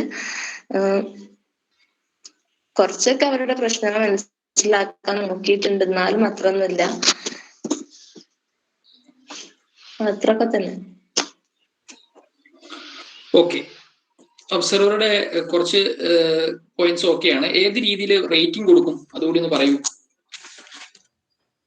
അതായത് 3 ഡിഫറെന്റ് കാര്യങ്ങളിൽ നമ്മൾ പറഞ്ഞു, 4 ഡിഫറെന്റ് കാര്യങ്ങൾ. ഓപ്പണിംഗ് സ്റ്റേറ്റ്മെന്റ് എങ്ങനെയുണ്ടായിരുന്നു? ഓപ്പണിംഗ് സ്റ്റേറ്റ്മെന്റ്, ഹെൽപ്പറുടെ ഓപ്പണിംഗ് സ്റ്റേറ്റ്മെന്റ് 1 to 5 നോക്കുകയാണെങ്കിൽ ഒരു 1 കൊടുക്കാൻ പറ്റുള്ളൂ. ഓക്കെ, അത് ക്ലയന്റുമായിട്ട് ഒരു റാപ്പോ അല്ലെങ്കിൽ ഒരു ഇന്റിമസി ഉണ്ടാക്കാൻ വേണ്ടി ഹെൽപ്പർക്ക് കഴിഞ്ഞില്ല എന്നുള്ളതാണ് സത്യം. ദെൻ സ്കിൽ ഓഫ് ഒബ്സർവേഷൻ എത്ര മാത്രം ഉണ്ടായിരുന്നു? ഒബ്സർവേഷൻ, ഈ രോഗിയുടെ നിലവിലുള്ള സിറ്റുവേഷൻ അദ്ദേഹത്തിന് മനസ്സിലാക്കാൻ പറ്റിയോ ഹെൽപ്പർക്ക്? തോന്നുന്നില്ല. സ്കിൽ ഓഫ് അറ്റൻറ്റീവ് ലിസണിങ് എത്ര ഉണ്ടായിരുന്നു? നന്നായിട്ട് കേൾക്കുന്നുണ്ട് ആള് ഹെൽപ്പ്. ദെൻ ഈ രോഗിയുടെ ഭാഗത്ത് നിന്നുകൊണ്ട് എംപതറ്റിക്കലി ആണോ ഹെൽപ്പർ സംസാരിച്ചത്? അതായത് അയാളുടെ കൃത്യമായിട്ടുള്ള ഫീലിങ്സും അദ്ദേഹം എന്താണ് സിറ്റുവേഷനിലൂടെ കടന്നു പോകുന്നത് എന്നുള്ളത് മനസ്സിലാക്കിയിട്ടാണോ ഹെൽപ്പർ സംസാരിച്ചിട്ടുണ്ടായിരുന്നത്? അല്ല, നോർമൽ ഇപ്പൊ നമ്മൾ ഒരാളുടെ വാക്സിനെ കുറിച്ച് ചോദിക്കുമ്പോൾ അതേപോലെ തന്നെയാണ് സംസാരിച്ചിട്ടുള്ളത്. സോ നമ്മള് ഒരു ഇന്ററാക്ഷൻ കേട്ടു, അതിലൊരു ഹെൽപ്പറും ഒരു ക്ലയന്റും തമ്മിലുള്ള ഡിഫറെന്റ് ആയിട്ടുള്ള കാര്യങ്ങൾ സംസാരം കേട്ടു, അതിന്റെ ഒരു കൃത്യമായിട്ടുള്ള ഒബ്സർവേഷൻ കേട്ടു. അപ്പൊ നമുക്ക് ഒരുപാട് ഇമ്പ്രൂവ് ചെയ്യാനുണ്ട് എന്നുള്ളത് മനസ്സിലായി. അപ്പൊ നമുക്ക് വളരെ സിമ്പിൾ ആയിട്ടുള്ള ഒരു സിറ്റുവേഷൻ ആണ് ഞാനിപ്പോ പറഞ്ഞത്. ഈവൻ 2-3 ഡേയ്സ് കണ്ടിന്യൂസ് ആയിട്ട് വേണമെങ്കിൽ ചിലപ്പോൾ ഒരാളെ ഈ രീതിയിൽ നമ്മൾ ഹെൽപ്പ് ചെയ്യേണ്ടതായിട്ട് വരും കണ്ടിന്യൂസ് ആയിട്ട്. അപ്പൊ അങ്ങനെയുള്ള സിറ്റുവേഷൻസ് നമുക്ക് മുമ്പിലേക്ക് വരും, വളരെ കോംപ്ലിക്കേറ്റഡ് ആയിട്ടുള്ള ഇഷ്യൂസ് വരും. അപ്പൊ അതിലേക്കൊന്നും നമ്മൾ കൂടുതൽ പോകുന്നില്ല. അപ്പൊ കാരണം ആ ഒരു കേസിന്റെ ഉള്ളിൽ കടന്ന് തന്നെ നമ്മൾ ഒരുപാട് ടൈപ്പ് പോകും എന്നുള്ളത് കൊണ്ടാണ്. വളരെ സിമ്പിൾ ആയിട്ടുള്ള കേസസ് ആണ് ഇനി നമ്മൾ ഡിസ്കസ് ചെയ്യുന്ന ഈ രീതിയിൽ. പക്ഷെ അതിന് വേണ്ട നമുക്ക് ഉണ്ടാവേണ്ട ചില സ്കില്ലുകൾ അതുവഴി നേടിയെടുക്കുക എന്നുള്ളത് മാത്രമാണ് നമ്മൾ ഇതിലൂടെ ലക്ഷ്യമിടുന്നത്. സോ നെക്സ്റ്റ് സ്റ്റേജിലേക്ക് പോകുന്ന സമയത്ത് നമുക്ക് ഏറ്റവും കൂടുതലായിട്ട് ശ്രദ്ധിക്കാനുള്ളത് ഈ ഒരു ഫസ്റ്റ് കേസിന്റെ എക്സ്പീരിയൻസിൽ നിന്നുകൊണ്ട് നമ്മൾ ഓപ്പണിംഗ് സ്റ്റേറ്റ്മെന്റ് കാര്യം പറഞ്ഞു.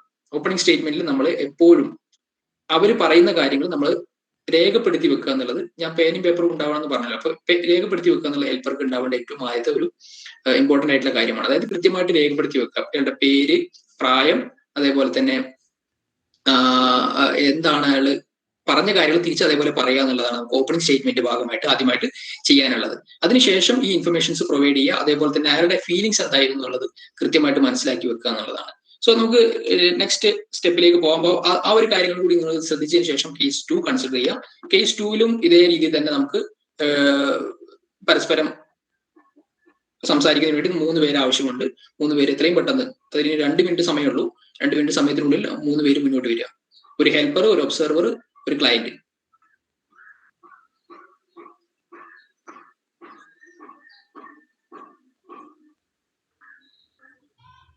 പെട്ടെന്നാവട്ടെ.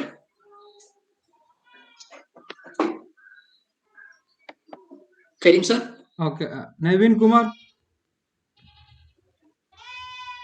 Kumar observer, helper, client. Fathima Sehra, Haritha Chinnu.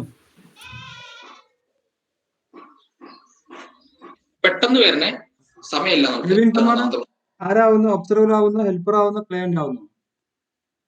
ആരാണ്? നവീൻ കുമാറോ? Naveen Kumar he's from our side. He's not in your college. Okay, sorry. Fathima Zehra.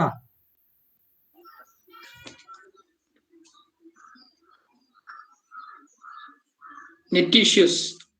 Fathima. Okay, Hamza's. Okay, 1 minute. Okay, just I would like to thank and I want to send my vanakkam to Aziz sir. From my side, you please convey this, and I'm very happy for this psychosocial support skills that you have been attending, and your college has been as one of the fantastic, wonderful college in Swachhta also.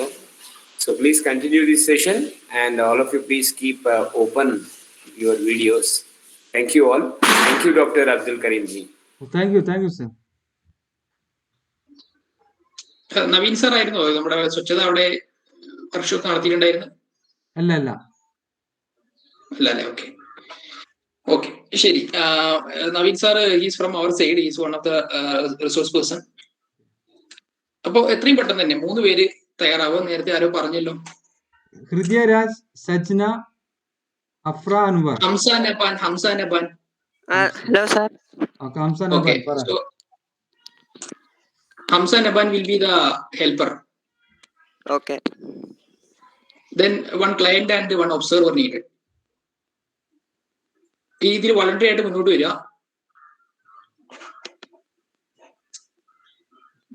Nadi TP, are you there?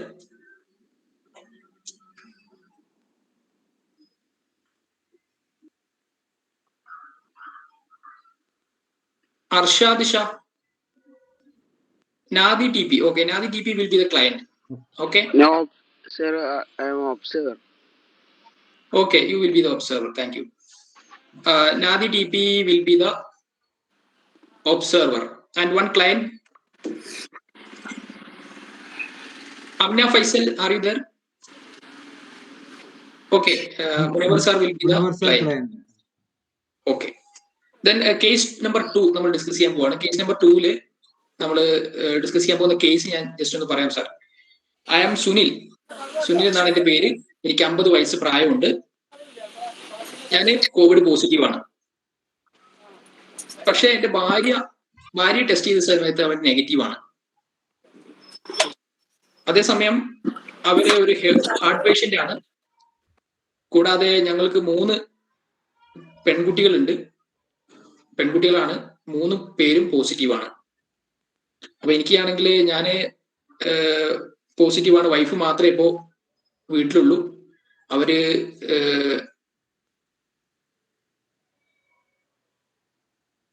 Negative ആയിട്ടുള്ളൂ. പക്ഷെ അവര് ഒരു heart patient ആണ്. അവർക്ക് അത് പകരുമോ എന്നുള്ള ഭയമുണ്ട്. എനിക്ക് അതിഭീകരമായിട്ടുള്ള വിഷമവും അതേപോലെ തന്നെ ഒരു ക്രൈം ഫീലിംഗ് ആണ് എനിക്കിപ്പോ തോന്നുന്നത്. ഇതാണ് ഈ വിളിക്കുന്ന ക്ലയന്റിന്റെ സിറ്റുവേഷൻ. സോ അതിനെ ബേസ് ചെയ്തുകൊണ്ട് ക്ലയന്റ് ഹെൽപ്പറുമായിട്ട് സംസാരിക്കുക. അത് കൃത്യമായിട്ട് നേരത്തെ പറഞ്ഞ പോയിന്റ്സ് പ്രകാരം ഒബ്സർവ് ചെയ്യുക എന്നുള്ളതാണ് ഇനി ചെയ്യാനുള്ളത്. Then you can start now.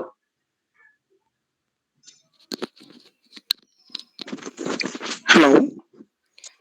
Yes. Hello, sir. I am Sunil. Okay. Sir, ഞാൻ 50 വയസ്സ് പ്രായമുള്ള ഒരു കോവിഡ് പോസിറ്റീവ് പേഷ്യന്റ് ആണ്. Okay. സാറേ, ഞാൻ ഇന്നലെ ടെസ്റ്റ് ചെയ്ത സമയത്ത് കോവിഡ് പോസിറ്റീവ് ആയി. മാത്രമല്ല എൻ്റെ വീട്ടില് 3 പെൺകുട്ടികളുണ്ട്. അവർക്കും കോവിഡ് പോസിറ്റീവ് ആണ്. വീട്ടിലാകെ ഞാനും എൻ്റെ ഭാര്യയും 3 പെൺകുട്ടികളുമാണുള്ളത്. ഭാര്യക്ക് മാത്രമാണ് ഇപ്പം നെഗറ്റീവ് സ്റ്റേജ് ഉള്ളത്.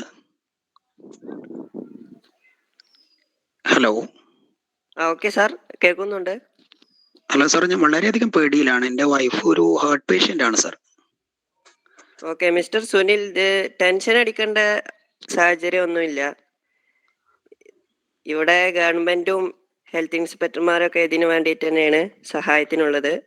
പക്ഷെ സാർ പിന്നെ ഞങ്ങൾ 5 പേര് ഒരേ വീട്ടിലാണ് സാർ. 4 പേർക്കും കോവിഡ് പോസിറ്റീവ് ആണ്.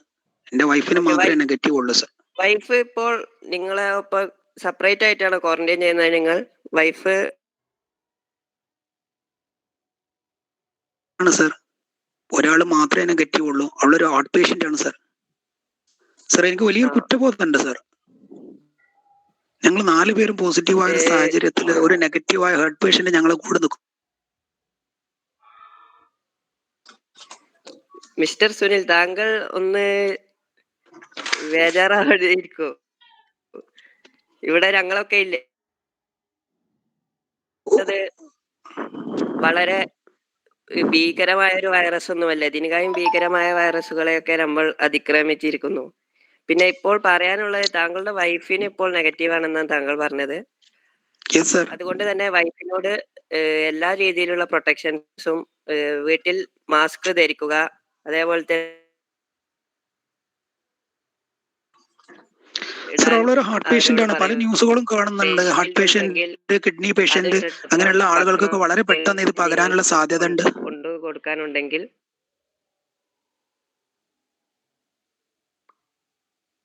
സാർ ഈ ഹാർട്ട് പേഷ്യന്റ്, കിഡ്നി പേഷ്യന്റ്, അത്തരത്തിലുള്ള ആളുകൾക്ക് വളരെ പെട്ടെന്ന് ഇത് പകരാനുള്ള സാധ്യത ഉണ്ട് എന്നൊക്കെ പല ന്യൂസുകളും കേൾക്കുന്നുണ്ട് സാർ. സാർ ഞങ്ങൾ 4 പേരും കൂടി അവള് ശരിക്കും ഒരു ക്രൈം ഫീലിങ്സ് ആണ് സാർ ഇപ്പൊ എനിക്ക് ഫീൽ ചെയ്യുന്നത്. നിങ്ങളുടെ സ്ഥലത്തെ എച്ച്ഐനെ ബന്ധപ്പെടുന്നതായിരിക്കും. വൈഫിനെ തൽക്കാലം ഞങ്ങളുടെ കോവിഡ് സെന്ററിലേക്ക് മാറ്റിയ പിന്നെ ക്വാറന്റൈനിൽ 7 ദിവസം കഴിഞ്ഞാൽ അവളെ മാത്രം ഒറ്റക്ക് നിർത്താൻ എനിക്ക് അതുപോലെ ചിന്തിക്കാൻ കഴിയില്ല സാർ. അവളെ മാത്രം ഒറ്റക്ക് നിർത്താൻ എനിക്ക് ചിന്തിക്കാൻ കഴിയാത്തൊരു സാഹചര്യം ഉണ്ട് സാർ. സാർ ഒരു സൊല്യൂഷൻ ഞങ്ങൾക്ക് പറഞ്ഞായിരുന്നു.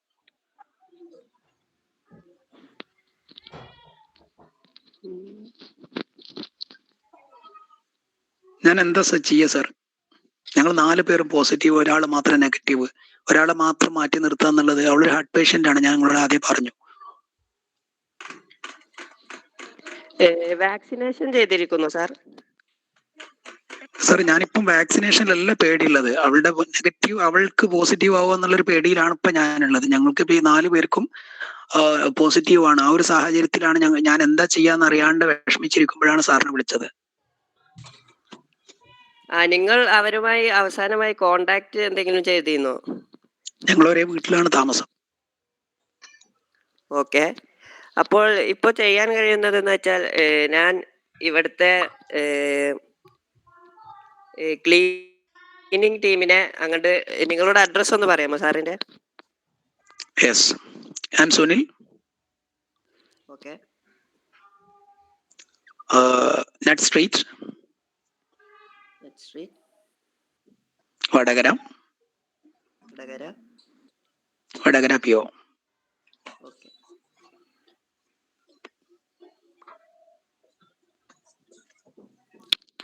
സാർ, ഞാനിപ്പോൾ തന്നെ നമ്മളുടെ ഹെൽത്ത് ഇൻസ്പെക്ടറെ ബന്ധപ്പെടുന്നതാണ്.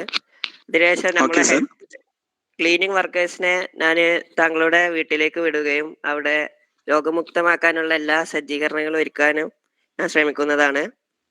അതുപോലെ തന്നെ നിങ്ങളുടെ വൈഫിനായിട്ട് ഒരു കൗൺസിലറിനെ വിടുന്നതാണ്.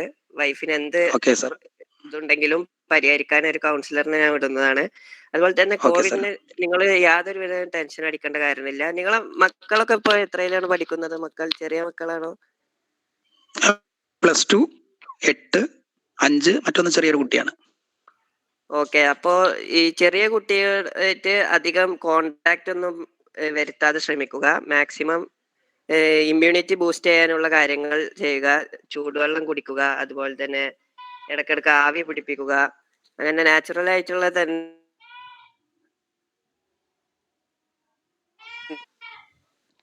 Okay sir. പിന്നെ എന്തെങ്കിലും അസ്വസ്ഥത തോന്നുമെങ്കിൽ ഒരിക്കലും മടിച്ചു നിൽക്കരുത്. അപ്പൊ തന്നെ ഹെൽത്ത് കെയറിനെ ബന്ധപ്പെടണം. അതിനുള്ള ഫോൺ നമ്പർ ഞാൻ പറഞ്ഞുതരാം, ഒന്ന് note okay, thank you sir. പറയൂ സർ.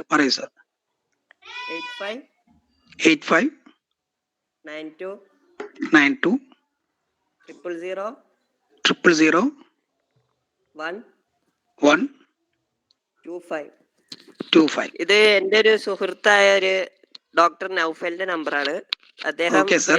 ഇവിടുത്തെ നമ്മളുടെ താങ്കൾ പറഞ്ഞ അഡ്രസ്സിലെ വടകരയുടെ തന്നെ ഹെൽത്ത് കെയറിൽ വർക്ക് ചെയ്യുന്നതാണ്.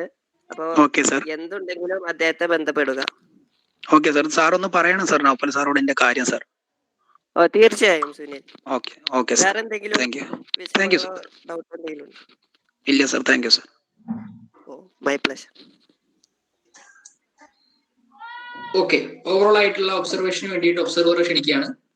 ഓവറോൾ ആയിട്ടുള്ള ഓരോ പോയിന്റ് വൈസ് ആയിട്ട്, അതായത് എങ്ങനെയാണ് മൊത്തത്തിലുള്ള ഇന്ററാക്ഷൻ എന്തായിരുന്നു, ഇന്ററാക്ഷൻ ആസ് ഇറ്റ് ഈസ്, ഹെൽപ്പറിന്റെ റെസ്പോൺസ് എങ്ങനെ ഉണ്ടായിരുന്നു, പിന്നെ എന്തെല്ലാം സ്കില്ല് അദ്ദേഹം കാണിച്ചു. Okay sir. ഈ ക്ലൈന്റ് നൈസായിരുന്നു. ഇവര് കറക്റ്റ് പ്രിപ്പയർ ചെയ്ത മാതിരി തോന്നി. എന്താണ്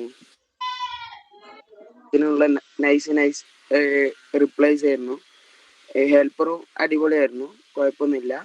ഫസ്റ്റ് കുറച്ച് പേടിച്ചെങ്കിലും കുഴപ്പമില്ലായിരുന്നു. അവസാനത്തേക്ക് എല്ലാം ക്ലിയർ ആക്കി കൊടുത്ത് ക്ലയന്റിന് കുഴപ്പമൊന്നും ഇല്ലാണ്ട്, ക്ലയന്റ് ഒരു പേടിയൊന്നും ഇല്ലാണ്ടാണ്. ഉദാഹരണങ്ങൾ പറയൂ നാദി. എന്താണ് കറക്റ്റ് ഒരു ഓഫീസർ സംസാരിക്കുന്ന മാതിരി തന്നെയാണ് അവസാനത്തേക്ക് തോന്നിയത്. കാരണം എല്ലാ കാര്യങ്ങളും ഫാമിലിനെ വിട്ട് ചെറിയ കുഞ്ഞു മുതൽ ആ ഓരോ വൈഫിനെ വരെ എന്ത് ചെയ്യാ, ഒരു പ്രശ്നം ഇല്ലാണ്ട് എല്ലാ കാര്യത്തിലും സപ്പോർട്ട് ചെയ്യാന്നുള്ള ഒരു കോൺഫിഡൻസ് കൊടുത്ത്, ഒരു പ്രശ്നം വരില്ല എന്നുള്ളതും എല്ലാ കാര്യത്തിലും കൂടെ നിന്ന് കൊടുത്ത് നൈസായിരുന്നു, കുഴപ്പമൊന്നുമില്ല. എന്തെങ്കിലും മിസ്റ്റേക്കുകൾ വരുത്തിയോ ഹെൽപ്പർ? ഹെൽപ്പർ കുഴപ്പമില്ലായിരുന്നു. ഫസ്റ്റിലേക്ക് കുറച്ചൊരു പേടിച്ചെങ്കിലും കുഴപ്പമില്ല. ഫസ്റ്റ് ക്ലയന്റുമായിട്ടുള്ള ഒരു റാപ്പോ അല്ലെങ്കിൽ ഒരു ഇന്റിമസി ക്രിയേറ്റ് ചെയ്യാൻ പറ്റിയോ ഫസ്റ്റ് തന്നെ? ഫസ്റ്റിലേക്ക് ക്ലയന്റ് എന്താണെന്ന് പറയേണ്ടതെന്ന് വേണ്ടി ഇങ്ങനെ കുറച്ച് ആലോചിച്ചിരുന്നു. കാരണം അതൊന്നും ഒരിക്കലും ഒരു എന്താണ് ഹെൽപ്പറിന് പാടില്ലാത്ത കാര്യമാണ്. ബട്ട് കുഴപ്പമില്ല, അവസാനത്തേക്ക് അത് ക്ലിയർ ആയി വന്നു. എന്താണ് ക്ലയന്റ് ഫേസ് ചെയ്യുന്ന റിയൽ ഇഷ്യൂ എന്നുള്ളത് മനസ്സിലാക്കാൻ ഹെൽപ്പർക്ക് പറ്റിയോ? ഫസ്റ്റിലേക്ക് ഒരു കൺഫ്യൂഷൻ, പിന്നെ ഇങ്ങനെ പറഞ്ഞു വന്നപ്പോളെ ക്ലയന്റ് എന്താണ് ഭയങ്കര പേടിയില്ലാന്ന് പിന്നെ കണ്ടിന്യൂസ് ആയി ഇങ്ങനെ പറഞ്ഞപ്പോ ഈ ഹെൽപ്പറിന് പിന്നെ മനസ്സിലാക്കാൻ തുടങ്ങി. ഓക്കെ, അപ്പൊ നമ്മൾ ഫസ്റ്റ് കേസുമായിട്ട് ഒരുപാട് ഇംപ്രൂവ്മെന്റ് സെക്കൻഡ് കേസ് ആയപ്പോഴേക്കും നമുക്ക് വന്നിട്ടുണ്ട് എന്നാണ് ഓവറോൾ ആയിട്ട് പറയാനുള്ളത് അല്ലേ? നമുക്ക് മെയിൻ ആയിട്ടും ഇതിൽ തോന്നിയ കുറച്ച് അഡ്വാൻറ്റേജ് അല്ലെങ്കിൽ ഒരു ഇംപ്രൂവ്മെന്റും അതേപോലെ തന്നെ കുറച്ച് കാര്യങ്ങൾ നമ്മൾ ഇനിയും ശ്രദ്ധിക്കാനുള്ളതും ഞാൻ പറയാം. ഏറ്റവും ആദ്യമായിട്ട് നമ്മളൊരു ഓപ്പണിംഗ് സ്റ്റേറ്റ്മെന്റ് കാര്യം തന്നെ വീണ്ടും ഞാൻ ഓർമ്മപ്പെടുത്തുകയാണ്. അതായത് ഓപ്പണിംഗ് സ്റ്റേറ്റ്മെന്റിൽ നമ്മൾ ഒരു ക്ലയന്റ് നമ്മളെ വിളിച്ച് സംസാരിക്കുന്ന സമയത്ത് അദ്ദേഹത്തിന്റെ ഇൻഫർമേഷൻസ് നമ്മൾ കൃത്യമായിട്ട് രേഖപ്പെടുത്തുക എന്നുള്ളതാണ് ഏറ്റവും ആദ്യമായിട്ട് ചെയ്യാനുള്ളത്. അത് പേനയും പേപ്പറും എപ്പോഴും ഹെൽപ്പറുടെ കയ്യിൽ ഉണ്ടാവണം. അദ്ദേഹം എന്താണ് പറയുന്നത് എന്നുള്ളത് നമുക്ക് വിട്ടുപോകാതിരിക്കാനോ അല്ലെങ്കിൽ തിരിച്ചു പറയുമ്പോൾ മറന്നു പോകാതിരിക്കാൻ വേണ്ടി കൃത്യമായിട്ട് എന്തെല്ലാം ഇൻഫർമേഷൻ ആണ്, ഇതിന്റെ പേരെന്താണ്, പ്രായം എന്താണ്, എവിടെയാണ്, എന്താണ് തുടങ്ങിയ കാര്യങ്ങൾ എഴുതാൻ വേണ്ടി ഇൻഫർമേഷൻ ഷീറ്റ് നമ്മൾ തയ്യാറാക്കണം. അതോടൊപ്പം തന്നെ നമുക്ക് ഇദ്ദേഹം എന്തെല്ലാം ഫീലിങ്സിലൂടെ കടന്നു പോകുന്നു എന്നുള്ളത് ഫീലിങ്സ് നമ്മൾ പോയിന്റ് ഔട്ട് ചെയ്യാൻ ശ്രമിക്കണം. അതായത് ഭയമുണ്ട്, അദ്ദേഹത്തിന് ഒരു ലോൺലിനെസ് ഉണ്ട്, അദ്ദേഹം ഇനി എന്ത് സംഭവിക്കും എന്നുള്ളതിനെ കുറിച്ച് ഒരു ആകാംക്ഷയുണ്ട്, ഉത്കണ്ഠയുണ്ട്, ആൻഷൈറ്റി ഉണ്ട്. അത്തരം ഒരുപാട് ഫീലിങ്സിലൂടെ കടന്നു പോകുന്ന ഒരു ക്ലയന്റ് ആണ് നമ്മൾ വിളിക്കുന്നത്. അപ്പൊ അത്തരം ഫീലിങ്സ് നമ്മൾ കൃത്യമായിട്ട് രേഖപ്പെടുത്തേണ്ടതായിട്ടുണ്ട്. പിന്നെ എന്താണ് ആക്ഷൻ ആയിട്ട് അല്ലെങ്കിൽ എന്താണ് അവർക്ക് ആവശ്യമുള്ളതെന്ന് ഈ ഫീലിങ്സിൽ നിന്നും ഇൻഫർമേഷനിൽ നിന്നും അനലൈസ് ചെയ്ത് എടുക്കാനുള്ള ഒരു കഴിവും കൂടി ഹെൽപ്പർക്ക് വേണം. ഇപ്പൊ ഈ കേസിൽ നമുക്കറിയാം ഒരു നോൺ ഹോസ്പിറ്റൽ റിലേറ്റഡ് ആയിട്ടുള്ള ഇൻഫർമേഷൻസ് ആണ് ഈ ഒരു ക്ലയന്റിന് കൂടുതലായിട്ട് വേണ്ടത്. അതായത് അദ്ദേഹം ഒരു ഗൃഹനാഥനാണ്, ആ വീട്ടിൽ 2-3 കുട്ടികളുണ്ട്, ചെറിയ കുട്ടികളാണ്, അവരെല്ലാവരും പോസിറ്റീവ് ആണ്. ഭാര്യ നെഗറ്റീവ് ആണെങ്കിൽ പോലും അവരൊരു ഹാർട്ട് പേഷ്യന്റ് ആണ്, ഇദ്ദേഹവും പോസിറ്റീവ് ആണ്. Then he need some other support, not just like mental support, other support like അദ്ദേഹത്തിന് ഫുഡ് കാര്യങ്ങൾ ചിലപ്പം പേടിയുണ്ടാവും, ഈ വീട്ടിലുള്ള ആൾക്ക് കൃത്യമായിട്ട് ഇനി ഫുഡ് കിട്ടുമോ, എവിടെ നിന്നാണ് ഫുഡ് കിട്ടുക, അങ്ങനെയുള്ള കുറെ കാര്യങ്ങൾ പേടിയുണ്ടാവും. അപ്പൊ കറക്റ്റ് ആയിട്ട് ഹെൽപ്പർ ലാസ്റ്റ് ടൈമിലേക്ക് വന്നപ്പോഴേക്കും ഈ ഒരു സ്കില്ലിലേക്ക് അദ്ദേഹം എത്തി. എക്സലന്റ് ആയിട്ടുള്ള കാര്യമാണ്. എന്താണ് ക്ലയന്റിന് വേണ്ടതെന്നുള്ളത് കുറച്ചൊക്കെ മനസ്സിലാക്കാൻ ലാസ്റ്റ് ആയപ്പോഴേക്കും ഹെൽപ്പർക്ക് സാധ്യമായി. നേരത്തെ ഒബ്സർവർ പറഞ്ഞ പോലെ തന്നെ അതിന്റെ ഭാഗമായിട്ടാണ് കൃത്യമായിട്ട് ഒരു ഹെൽത്ത് ഇൻസ്പെക്ടറെ വിളിച്ച് ഞാൻ അവിടെ ക്ലീൻ ചെയ്യാൻ വേണ്ടിയിട്ടുള്ള അറേഞ്ച്മെന്റ് ചെയ്യാമെന്നും, നിങ്ങൾക്ക് ഭാര്യയ്ക്ക് വേണമെങ്കിൽ ഒരു സൈക്കോളജിക്കൽ സപ്പോർട്ടിന് വേണ്ടിയിട്ട് സൈക്കോളജിസ്റ്റ് നമ്പർ, അദ്ദേഹത്തിന്റെ ഒരു മെഡിക്കൽ ഓഫീസർ നമ്പർ എല്ലാം അദ്ദേഹത്തിന് ഇൻഫർമേഷൻ പ്രൊവൈഡ് ചെയ്യുകയും ചെയ്തു. അത് കൃത്യമായിട്ടുള്ള ഒബ്സർവേഷനും അതൊരു രോഗി എവിടെയാണ് നിൽക്കുന്നത്, അദ്ദേഹത്തിന്റെ ആവശ്യം എന്താണെന്ന് മനസ്സിലാക്കിക്കൊണ്ടുള്ള റീപ്ലേ ആണ് ലാസ്റ്റ് ആയ സമയത്ത് ഹെൽപ്പർക്ക് കൊടുക്കാൻ പറ്റിയത്. അപ്പൊ അതാണ് നമ്മുടെ ഭാഗത്ത് നിന്ന് ഉണ്ടാവേണ്ടത്. എന്താണ് ഹെൽപ്പറുടെ സിറ്റുവേഷൻ, അത് അവിടെ കയറി നമ്മൾ നിൽക്കുമ്പോഴേ നമുക്ക് അവരുടെ ആവശ്യം എന്താണെന്നോ അവരുടെ സിറ്റുവേഷൻ എന്താണെന്നോ മനസ്സിലാക്കാൻ വേണ്ടി പറ്റുള്ളൂ. അതിനെയാണ് വീണ്ടും ഞാൻ പറയുന്നത് എമ്പതി എന്ന് പറയുന്നത്. അപ്പൊ എമ്പതിക്ക് തന്നെ ഡിഫറെന്റ് സ്റ്റേജസ് ഉണ്ട്. അതില് എന്താ പറയാ, ഐഡന്റിക്കൽ എമ്പതി. നമ്മൾ ആദ്യം എന്താണ് അവരുടെ ഐഡന്റിക്കൽ എമ്പതിയുടെ ഭാഗമായിട്ട് നമ്മൾ ഈ ഒരു ഓപ്പണിംഗ് സ്റ്റേറ്റ്മെന്റ് തന്നെ നമുക്ക്, അതായത് ഇന്ന ആളാണ് വിളിക്കുന്നത്, ഇന്ന പ്രായമാണ്, അവരുടെ ഫാമിലിയുടെ സിറ്റുവേഷൻ ഇതാണ്, അതിലൊരു ഐഡന്റിക്കൽ എമ്പതിയാണ്. പിന്നെ അതൊരു നെക്സ്റ്റ് ലെവലിലേക്ക് പാരാഫ്രൈസിങ് എമ്പതിയിലേക്ക് പോകുന്ന സമയത്ത് നമ്മൾ അവരുടെ ഫീലിങ്സ് കൂടി മനസ്സിലാക്കുകയാണ്. മീൻസ് ഇത് ഒരു കോമൺ ആയിട്ട് പറയുകയാണെങ്കിൽ നിങ്ങളിപ്പോ വളരെയധികം ദുഃഖം അനുഭവിക്കുന്നു, നിങ്ങൾക്ക് വളരെ ടെൻഷൻസ് ഉണ്ട്, അങ്ങനെ ആ ഒരു രീതിയിലുള്ള കുറച്ച് കാര്യങ്ങൾ തിരിച്ചു പറയുന്നതിലൂടെ അദ്ദേഹത്തിന്റെ റിയൽ സിറ്റുവേഷൻ ഈ ഒരു ഹെൽപ്പർക്ക് മനസ്സിലായി എന്ന് ക്ലയന്റിന് തോന്നണം. അപ്പോൾ കുറച്ചുകൂടി ഓപ്പൺ ആയിട്ട് ഒരു റാപ്പോ ക്രിയേറ്റ് ചെയ്യുന്നതിലൂടെ കുറച്ചുകൂടി ഓപ്പൺ ആയിട്ട് തന്റെ എല്ലാ പ്രയാസങ്ങളും പറയാൻ വേണ്ടിയിട്ട് ക്ലയന്റ് തയ്യാറാവും. അപ്പൊ മാത്രമേ തയ്യാറാവുള്ളൂ. പിന്നെ മിസ്റ്റർ എന്നുള്ള ഒരു സംബോധന അതെപ്പോഴും നമുക്ക് ഒരു അകൽച്ച ഉണ്ടാക്കുന്ന ഒന്നാണ്. ഒരു ഓഫീസർ ആയിട്ടല്ല നമ്മൾ സംസാരിക്കുന്നത്, നമ്മളൊരു ഹെൽപ്പറാണ്. ഇപ്പൊ ഒബ്സർവർ പറഞ്ഞു ഒരു ഓഫീസർ എന്നുള്ള രീതിയിൽ ഈ ആക്ടഡ് വെൽ എന്ന് പറഞ്ഞു. പക്ഷെ നമ്മളൊരു ഓഫീസർ അല്ല, നമ്മൾ ഒരു ഹെൽപ്പറാണ്. അപ്പൊ അതിൽ നമ്മൾ ഏറ്റവും പ്രധാനപ്പെട്ട ഒരു കാര്യം മനസ്സിലാക്കേണ്ടത്, ഈ റാപ്പോ ക്രിയേറ്റ് ചെയ്യുന്ന സമയത്ത് ഇപ്പോൾ 50 വയസ്സുള്ള ഒരാളാണ് വിളിക്കുന്നത്, നമുക്ക് വേണമെങ്കിൽ ചേട്ടാ എന്ന് വിളിക്കാം. അതല്ലെങ്കിൽ ഒരു 60 വയസ്സുള്ള ഒരു ലേഡിയാണ് വിളിക്കുന്നതെങ്കിൽ അമ്മയെന്ന് വിളിക്കാം. ആ ഒരു റാപ്പോ, ഒരു ഇന്റിമസി നമ്മൾ ക്രിയേറ്റ് ചെയ്യുക എന്നുള്ളതാണ് നമുക്ക് ചെയ്യാനുള്ളത്. അപ്പൊ നെക്സ്റ്റ് കേസ് ആകുമ്പോഴേക്കും ഈ കാര്യങ്ങൾ കൂടി നിങ്ങൾ ശ്രദ്ധിച്ചതിന് ശേഷം ആ ഒരു ഇന്ററാക്ഷൻ കംപ്ലീറ്റ് ചെയ്യുക. അപ്പോൾ അതിലൂടെ നമുക്ക് ഡെവലപ്പ് ചെയ്ത്, ഫസ്റ്റ് കേസിൽ നിന്ന് ഒരുപാട് നമ്മൾ ഡെവലപ്പ് ചെയ്തു. തേർഡ് കേസ് ആകുമ്പോഴേക്കും ഇതിൽ നിന്ന് ഒരുപാട് നമ്മൾ ഡെവലപ്പ് ചെയ്യേണ്ടതായിട്ടുണ്ട്. ദെൻ തേർഡ് കേസിൽ നമ്മൾ ഓപ്പണിംഗ് സ്റ്റേറ്റ്മെന്റ് ഏറ്റവും കൂടുതൽ ശ്രദ്ധിക്കുക. എല്ലാവരും ഒരു ജമ്പിംഗ് ആണ്. ഈ ഒരു ഇൻഫർമേഷൻ അല്ലെങ്കിൽ സൊല്യൂഷൻസിലേക്കുള്ള ഒരു ജമ്പിംഗ് നമ്മൾ ഒരിക്കലും നടത്താൻ പാടില്ല. ഫസ്റ്റ് ഇദ്ദേഹമായിട്ടുള്ള റാപ്പ് ക്രിയേറ്റ് ചെയ്യുന്നതിന് വേണ്ടി, ഇന്റിമസി ക്രിയേറ്റ് ചെയ്യുന്നതിന് വേണ്ടിയിട്ട് നമ്മൾ എന്ത് ചെയ്യാം, അദ്ദേഹം പറഞ്ഞ കാര്യങ്ങൾ റിപ്പീറ്റ് ചെയ്ത് അദ്ദേഹത്തിനോട് തിരിച്ചു പറയുക എന്നുള്ളതാണ് ആ ഒരു റാപ്പ് ക്രിയേഷന് വേണ്ടിയിട്ട് നമുക്ക് ചെയ്യാനുള്ളത്. അപ്പൊ ഞാൻ പറഞ്ഞ കാര്യം കേൾക്കാൻ ഇതാ ഒരാൾ എന്നുള്ള ഒരു ഇന്റിമസി ക്ലയന്റിന് തീർച്ചയായിട്ടും ഉണ്ടാക്കിയെടുക്കാൻ വേണ്ടി പറ്റും. പിന്നീട് ഒരു കുറച്ച് മെഡിക്കൽ റിലേറ്റഡ് ആയിട്ടുള്ള ഇൻഫർമേഷൻസ് ഹെൽപ്പർ പറഞ്ഞിട്ടുണ്ടായിരുന്നു. നിങ്ങൾ ചൂടുവെള്ളം കുടിക്കുക, അങ്ങനെയുള്ള കുറച്ച് കാര്യങ്ങൾ, അങ്ങനെയുള്ള കാര്യങ്ങളൊന്നും നമ്മൾ പറയാൻ പാടില്ല. നമ്മൾ ആദ്യം തന്നെ പറഞ്ഞു, നമ്മൾ മെഡിക്കൽ റിലേറ്റഡ് ആയിട്ടുള്ള പ്രൊഫഷണൽസ് അല്ല. അത്തരം ഇൻഫർമേഷൻസ് കൊടുക്കാൻ നമുക്ക് ഒരു അധികാരവും ഇല്ല.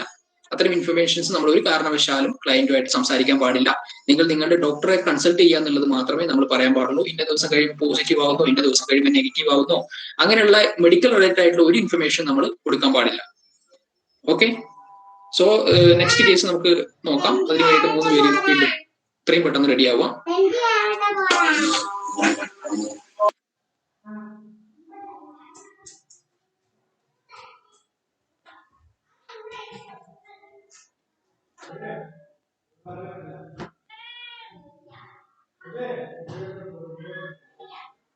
റസാഖ് സാർ, ഇനി അടുത്ത ടീം വേണം അല്ലേ? നെക്സ്റ്റ് ടീം ആരെങ്കിലും 3 പേര് മുന്നോട്ട് വരിക, അല്ലെങ്കിൽ നമ്മൾ പേര് വിളിക്കും.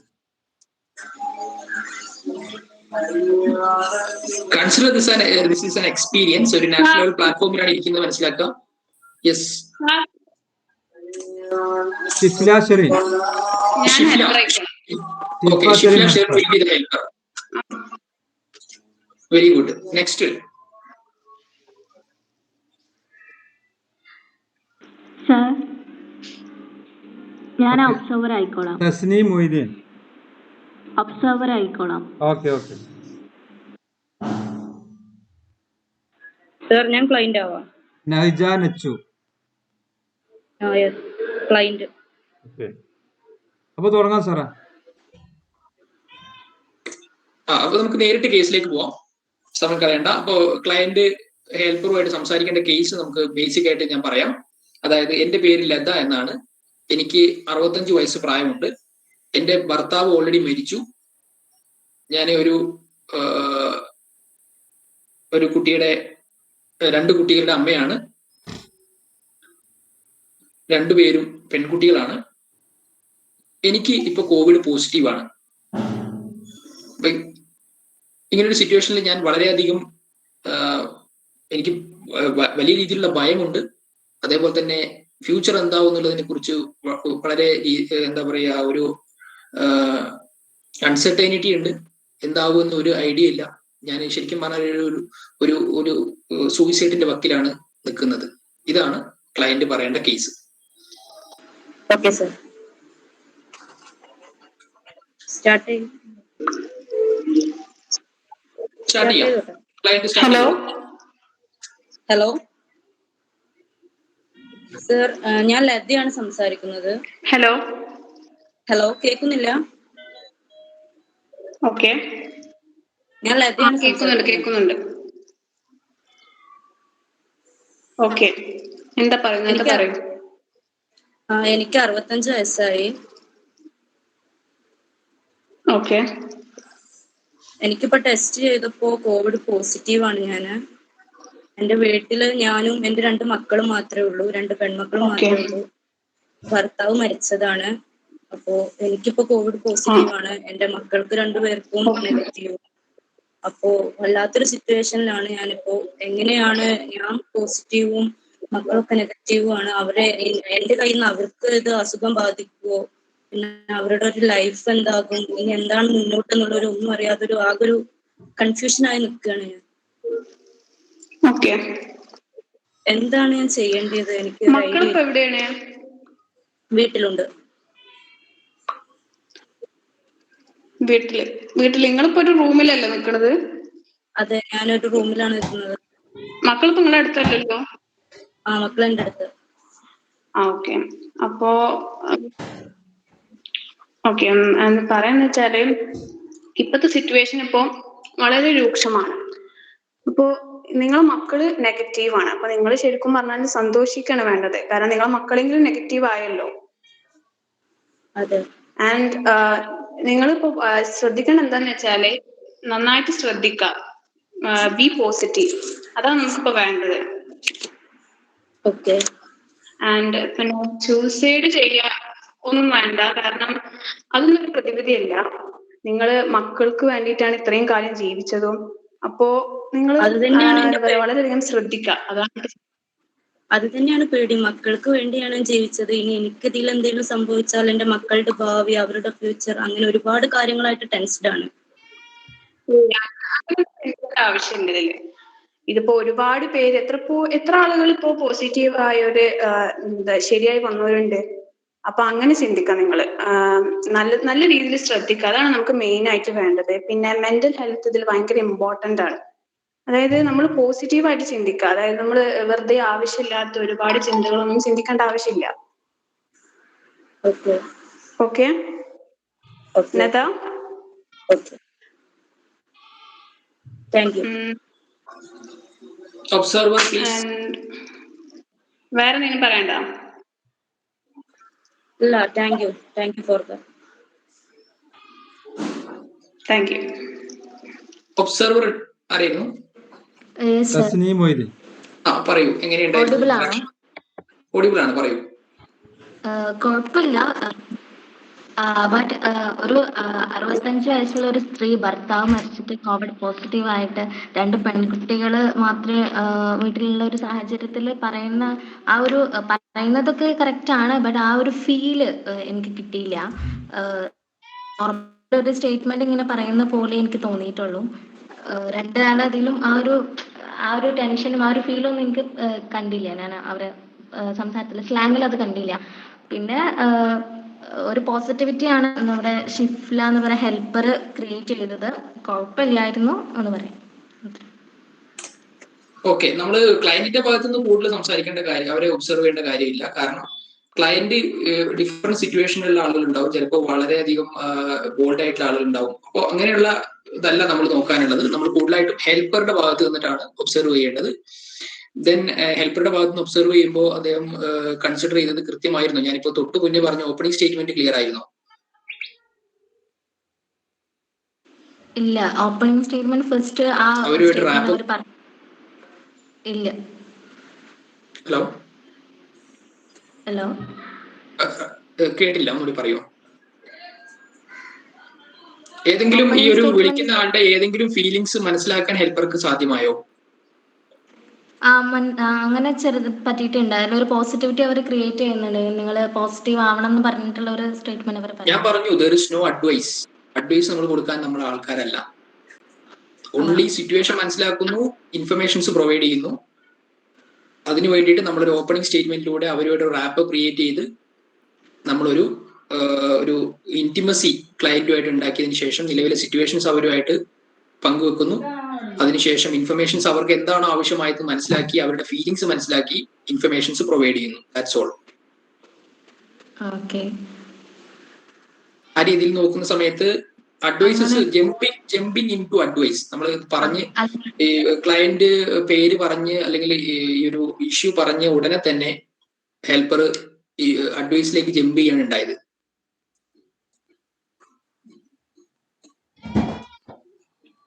ഓപ്പണിംഗ് സ്റ്റേറ്റ്മെന്റ് ക്ലിയർ ആയിരുന്നോ? ഇല്ല, ക്ലിയർ അല്ലായിരുന്നു. അവരത് അവരുടെ പേരും ഡീറ്റെയിൽസ് പറഞ്ഞപ്പോൾ അത് തിരിച്ചങ്ങോട്ട് ചോദിക്കുക അതിനെ കുറിച്ച് പറയുകയൊന്നും ചെയ്തിട്ടില്ല. നേരിട്ട് പോസിറ്റീവ് ആവണം എന്ന് അങ്ങനെ ഒരു രീതിക്കാണ് ജമ്പ് ചെയ്തത്. അതെ അതെ. അപ്പോൾ നമ്മൾ ഏറ്റവും ആദ്യം ഒന്നുകൂടി മനസ്സിലാക്കുക, അതായത് ഒരു ക്ലയന്റ് വിളിക്കുന്ന സമയത്ത് അദ്ദേഹം വിളിക്കുന്നത് ചിലപ്പോൾ ബോൾഡ് ആയിട്ട് ഈ രീതിയിൽ ആ ഫീലിംഗ് നമുക്ക് കൃത്യമായിട്ട് കിട്ടിക്കൊള്ളുന്നില്ല. എങ്കിൽ പോലും അങ്ങനെയുള്ള ഒരു സിറ്റുവേഷനിൽ ഒരാൾ ഫേസ് ചെയ്യേണ്ടി വരുന്ന ആ ഒരു ഫീലിങ്സ് എന്തൊക്കെ ആയിരിക്കും എന്നുള്ളത് നമ്മൾ മനസ്സിൽ ഇവർ പറയുന്ന സമയത്ത് തന്നെ നമ്മൾ കൃത്യമായിട്ട് രേഖപ്പെടുത്തി വെക്കണം. എന്തെല്ലാം ഇൻഫർമേഷൻ ആണ് അവർ പറയുന്നത്, എന്തെല്ലാം ഫീലിങ്സ് ആണ് അവർ പറയുന്നത്, എന്തെല്ലാം ഫീലിങ്സ് ആണ് അവർക്കുള്ളത്, എന്തെല്ലാം ഇൻഫർമേഷൻ ആണ് അവർക്ക് ആവശ്യമായിട്ടുള്ളത്, അല്ലെങ്കിൽ എന്തെല്ലാം ഒരു നെക്സ്റ്റ് ലെവലിലേക്ക് അവർക്ക് പോകാൻ വേണ്ടിയിട്ട് ഈ നെഗറ്റീവ് ആയിട്ടുള്ള തോട്ട്സിനെ പോസിറ്റീവ് ആക്കി മാറ്റുന്നതിന് വേണ്ടിയിട്ടുള്ള റെഫറൻസസ് എന്തൊക്കെയാണ് ആവശ്യമായിട്ടുള്ളത് നമ്മൾ നോട്ട് ചെയ്യുക എന്നുള്ളതാണ് ഏറ്റവും ആദ്യം ഹെൽപ്പർക്ക് ചെയ്യാനുള്ള ആക്ടിവിറ്റി. ദെൻ ആ ഒരു ഇൻഫർമേഷനെ ബേസ് ചെയ്തുകൊണ്ട് നമ്മൾ അവരുമായിട്ട് ഒരു ആപ്പോ ക്രിയേറ്റ് ചെയ്യുന്നതിന് വേണ്ടി അതേ സംഭവം അവർ പറഞ്ഞത് എന്താണോ അത് ആസ് ഇറ്റ് ഈസ് അവരോട് തിരിച്ചു പറയുക എന്നുള്ളതാണ് നമുക്ക് ചെയ്യാനുള്ളത്. ഉദാഹരണമായിട്ട് ഞാൻ ഒരു കാര്യം പറയാം. അതായത് ഇപ്പോ ലത, ഉദാഹരണമായിട്ട് ഐ എം ലത, എനിക്ക് 65 വയസ്സുണ്ട്, എനിക്ക് ഓൾറെഡി എന്റെ പറയൂ. ഹലോ, എനിക്ക് തോന്നുന്നത് ഈ കുട്ടികൾക്ക് ഈ ഞാനിതിൽ ഇടപെടുന്ന വെച്ച് കഴിഞ്ഞാല് ഞാനിവിടെ പിന്നെ പാലിയേറ്റീവിന്റെ കീഴിൽ ഈ പരിപാടി ചെയ്യുന്നുണ്ട് കൗൺസിൽ. അപ്പൊ ഈ എന്താണ് ഈ റാപ്പോ അല്ലെങ്കിൽ ഓപ്പണിംഗ് സ്റ്റേറ്റ്മെന്റ് എന്ന് അവർക്ക് മനസ്സിലായിട്ടില്ല. തോന്നുന്നു കരീം സാറും ഞാനും കൂടി ഒന്ന് ഒരു ഡെമോ ചെയ്തത്. ഓക്കെ, അത് തന്നെയാണ് ഞാനിപ്പോൾ പറയുന്നത്. അതായത് ഒരു റാപ്പോ ക്രിയേറ്റ് ചെയ്യുന്ന സമയത്ത് ചെയ്യണമെന്നുണ്ടെങ്കിൽ ഇപ്പൊ ഒരാൾ നമ്മളുമായിട്ട് സംസാരിക്കുകയാണ്. അപ്പോൾ ഇദ്ദേഹത്തിന് വേറെ വഴികളില്ലാത്തതുകൊണ്ടാണ് ഒരു ഹെൽപ്പർ വിളിക്കുന്നത്. അദ്ദേഹത്തിന് ഫാമിലി മെമ്പേഴ്സ് ആയിട്ടുള്ള ആളുകളോ അല്ലെങ്കിൽ അതിനേക്കാളും കൂടുതൽ സപ്പോർട്ട് നമ്മള് ഹെൽപ്പർ എന്നുള്ള രീതിയിൽ നമുക്ക് കൊടുക്കാൻ പറ്റും എന്നുള്ളത് കൊണ്ടാണ് നമ്മളെ അവർ വിളിക്കുന്നത്. ഇപ്പൊ അങ്ങനെ കോള് വരുന്ന സമയത്ത് നമ്മൾ ഏറ്റവും ആദ്യം അവരെ കേൾക്കാൻ തയ്യാറാകുക. ലിസണിങ് സ്കില്ലാണ് ഒരു ഹെൽപ്പർക്ക് ഏറ്റവും ആദ്യം വേണ്ടത്. അപ്പോ അത് കേട്ടു എന്ന് ഈ ക്ലയന്റിന് എങ്ങനെയാ മനസ്സിലാവുന്നത്, ഇയാൾ ഞാൻ പറയുന്നതെല്ലാം കേട്ടു എന്ന് മനസ്സിലാക്കാനുള്ള ഏക വഴി എന്ന് പറയുന്നത് നമ്മൾ ഇയാൾ പറഞ്ഞ കാര്യങ്ങൾ ഇന്നതാണ് താങ്കൾ പറയുന്നത് എന്ന് തിരിച്ചു പറയുമ്പോഴാണ് ഞാൻ പറഞ്ഞതെല്ലാം ക്ലിയർ ആയിട്ട് ഹെൽപ്പർ കേട്ടിട്ടുണ്ട് എന്ന് മനസ്സിലാക്കുന്നത്. അതാണ് ഓപ്പണിംഗ് സ്റ്റേറ്റ്മെന്റ് കൊണ്ട് ഞാൻ ഉദ്ദേശിച്ചിട്ടുള്ളൂ. അപ്പോ നമ്മള് ഒരു ക്ലയന്റ് വിളിച്ച് എന്റെ പേര് ലതയാണ്, എനിക്ക് 65 വയസ്സുണ്ട്, എന്റെ ഭർത്താവ് ഓൾറെഡി മരിച്ചു, എന്റെ 2 കുട്ടികൾ ഉണ്ട്, അവര് രണ്ടുപേരും അല്ല എനിക്ക് കോവിഡ് പോസിറ്റീവ് ആണ്, 2 കുട്ടികളാണുള്ളത്, 2 പേരും പെൺകുട്ടികളാണ്. ഞാൻ ഈ കേസ് നിങ്ങൾക്ക് വിളിക്കാം കുട്ടികൾക്ക് മനസ്സിലാകാൻ വേണ്ടിയിട്ട്. ഓക്കെ, അപ്പം കുട്ടികൾക്ക് മനസ്സിലാവും എങ്ങനെ നമ്മൾ ഡീൽ ചെയ്യുന്നു എന്നുള്ളത്. ഓക്കെ, അല്ല അത് നമുക്ക് ലാസ്റ്റ് കേസ് ആക്കാം സാർ. അതിന് മുന്നോടിയായിട്ട് 4ാമത്തെ ഒരു കേസും കൂടി ഉണ്ട്. അത് ഒന്ന് ക്ലിയർ ആയി കിട്ടാൻ വേണ്ടിയിട്ടാണ് നമ്മൾ ഇത് ചെയ്യുന്നത്. ലാസ്റ്റ് കേസ് നമ്മൾ ആ രീതിയിൽ ചെയ്യും. ഇപ്പൊ 4ാമത്തെ കേസും കൂടി സ്റ്റുഡൻസ് ചെയ്യേണ്ടതായിട്ടുണ്ട്. അപ്പൊ അതിന് വേണ്ടിയിട്ട് ഒരു ടീമും കൂടി മുന്നോട്ട് വരിക. അപ്പൊ അതില് ഒരിക്കൽ കൂടി ഞാൻ പറയുകയാണ്, ഈ രീതിയിലുള്ള ഒരു സ്റ്റാർട്ടിങ് ട്രബിൾ ആണ് നമുക്ക് ഏറ്റവും കൂടുതലായിട്ടുള്ളത്. നമുക്ക് ഒരു കേസ് കേട്ട് കഴിയുമ്പോൾ നമ്മൾ കൂടുതലായിട്ടും ഒരു ഇൻഫർമേഷനിലേക്ക് അല്ലെങ്കിൽ അഡ്വൈസിലേക്ക് ചാടി പോകുന്നതിന് പകരം നമ്മൾ ഒരു റാപ്പോ അവരുമായിട്ട് ക്രിയേറ്റ് ചെയ്യുന്നതിന് വേണ്ടി അവർ പറഞ്ഞത് എന്താണോ അത് തിരിച്ചു പറയുക എന്നുള്ളതാണ് നമുക്ക് ചെയ്യാനുള്ളത്. അതിന് വേണ്ടി അത് കൃത്യമായിട്ട് രേഖപ്പെടുത്തി വെക്കുകയും അത് തിരിച്ചു പറയുകയും ചെയ്യുക എന്നുള്ളതാണ് നിങ്ങൾക്ക് ചെയ്യാനുള്ളത്. അതിനുശേഷം പിന്നെ നമ്മൾ എന്താണോ അവർക്ക് ആവശ്യമായിട്ടുള്ളത് എന്നുള്ളത് മനസ്സിലാക്കുകയും അവരെ എന്തെല്ലാം ഫീലിങ്സിലൂടെയാണ് പോകുന്നത് എന്നുള്ളത് മനസ്സിലാക്കുകയും ഫീലിങ്സ് അനുസരിച്ചുള്ള ഇൻഫർമേഷൻസ് നമുക്ക് പ്രൊവൈഡ് ചെയ്യാൻ പറ്റും. നേരത്തെ തൊട്ട് മുന്നത്തെ കേസിൽ നമുക്ക് കണ്ടു അയാളുടെ ആവശ്യം എന്താണെന്ന് മനസ്സിലാക്കി. ഇപ്പോൾ അവിടെ ക്ലീനിങ്ങിനാണെങ്കിൽ അങ്ങനെ, ഫുഡ് ഐറ്റംസ് ആവശ്യമായിട്ടുണ്ടെങ്കിൽ ഫുഡ് പ്രൊവൈഡ് ചെയ്ത എൻജിഒസിന്റെ ഡീറ്റെയിൽസ്, അങ്ങനെയുള്ള ഇൻഫർമേഷൻസ് നെക്സ്റ്റ് ലെവലിൽ കൊടുക്കുക എന്നുള്ളതാണ് നമുക്ക് ചെയ്യാനുള്ളത്. ഒരു കേസും കൂടി നമുക്ക് ചെയ്ത് നോക്കാം. അതിനുശേഷം സാറേ അപ്പൊ ഒരു ടീം വന്നിട്ടുണ്ട് മുന്നോട്ട്, മിഷാൻ, ഫിദ, ദിയ. ഓക്കെ, ഇതിൽ ആരാണ് ഒബ്സർവർ, ക്ലയന്റ് ഒന്ന് പറഞ്ഞാൽ നന്നായിരിക്കും. അതെ, Mishan sir Diya observer. Diya observer. Okay. Fida client. Okay. അപ്പൊ ഹെൽപ്പർ മിഷാൻ അല്ല? ഓക്കെ, അപ്പൊ തുടങ്ങാം അല്ലേ സാറേ? തുടങ്ങാം. ക്ലയന്റിനുള്ള കേസ് ഞാൻ സിമ്പിൾ ആയിട്ട് പറയാം. അത് വളരെ സിമ്പിൾ ആയിട്ടുള്ള കേസാണ്. അതായത് എന്റെ പേര് രമേശ് എന്നാണ്. എനിക്ക് 20 വയസ്സ് പ്രായമുണ്ട്. എനിക്ക് എന്റെ മദർ, അതായത് അമ്മ മാത്രമേ ഉള്ളൂ. അവര് പോസിറ്റീവാണ്. എനിക്ക് വളരെയധികം ടെൻഷൻസ് ഉണ്ട്. എന്ത് ഇനി ചെയ്യണം, ഇനി എന്താ ചെയ്യേണ്ടതെന്ന് എനിക്കൊരു ഐഡിയ ഇല്ല. ഞാൻ ആകെ ഒരു കൺഫ്യൂഷനിലാണ് നിൽക്കുന്നത്. ഇതാണ് ക്ലയന്റ് ഹെൽപ്പർ വിളിക്കുന്നത്. അപ്പൊ അതേ സിറ്റുവേഷനിൽ നിങ്ങൾ വേണമെങ്കിൽ ആ രീതിയിൽ അഭിനയിച്ച് കാണിക്കാട്ടോ. ഇത് റോൾ പ്ലേ ആണ്. അപ്പൊ ആ രീതിയിൽ വേണമെങ്കിൽ അതേ ടെൻഷൻസും അതേ ഫീലിങ്സും ഉൾപ്പെടുത്തിക്കൊണ്ടുള്ള ഒരു അഭിനയം നിങ്ങൾക്ക് കാഴ്ചവെക്കാം. അപ്പൊ അതിനനുസരിച്ച് ഹെൽപ്പർ എങ്ങനെ റെസ്പോണ്ട് ചെയ്യുന്നു, ഈ നമ്മളിപ്പോ പറഞ്ഞ പോയിന്റ്സ് എല്ലാം ഉൾപ്പെടുത്തിക്കൊണ്ട് എങ്ങനെ റെസ്പോണ്ട് ചെയ്യുന്നു നോക്കാം. ഓക്കെ, കേസ് ക്ലിയർ ആണെന്ന് വിചാരിക്കുന്നു.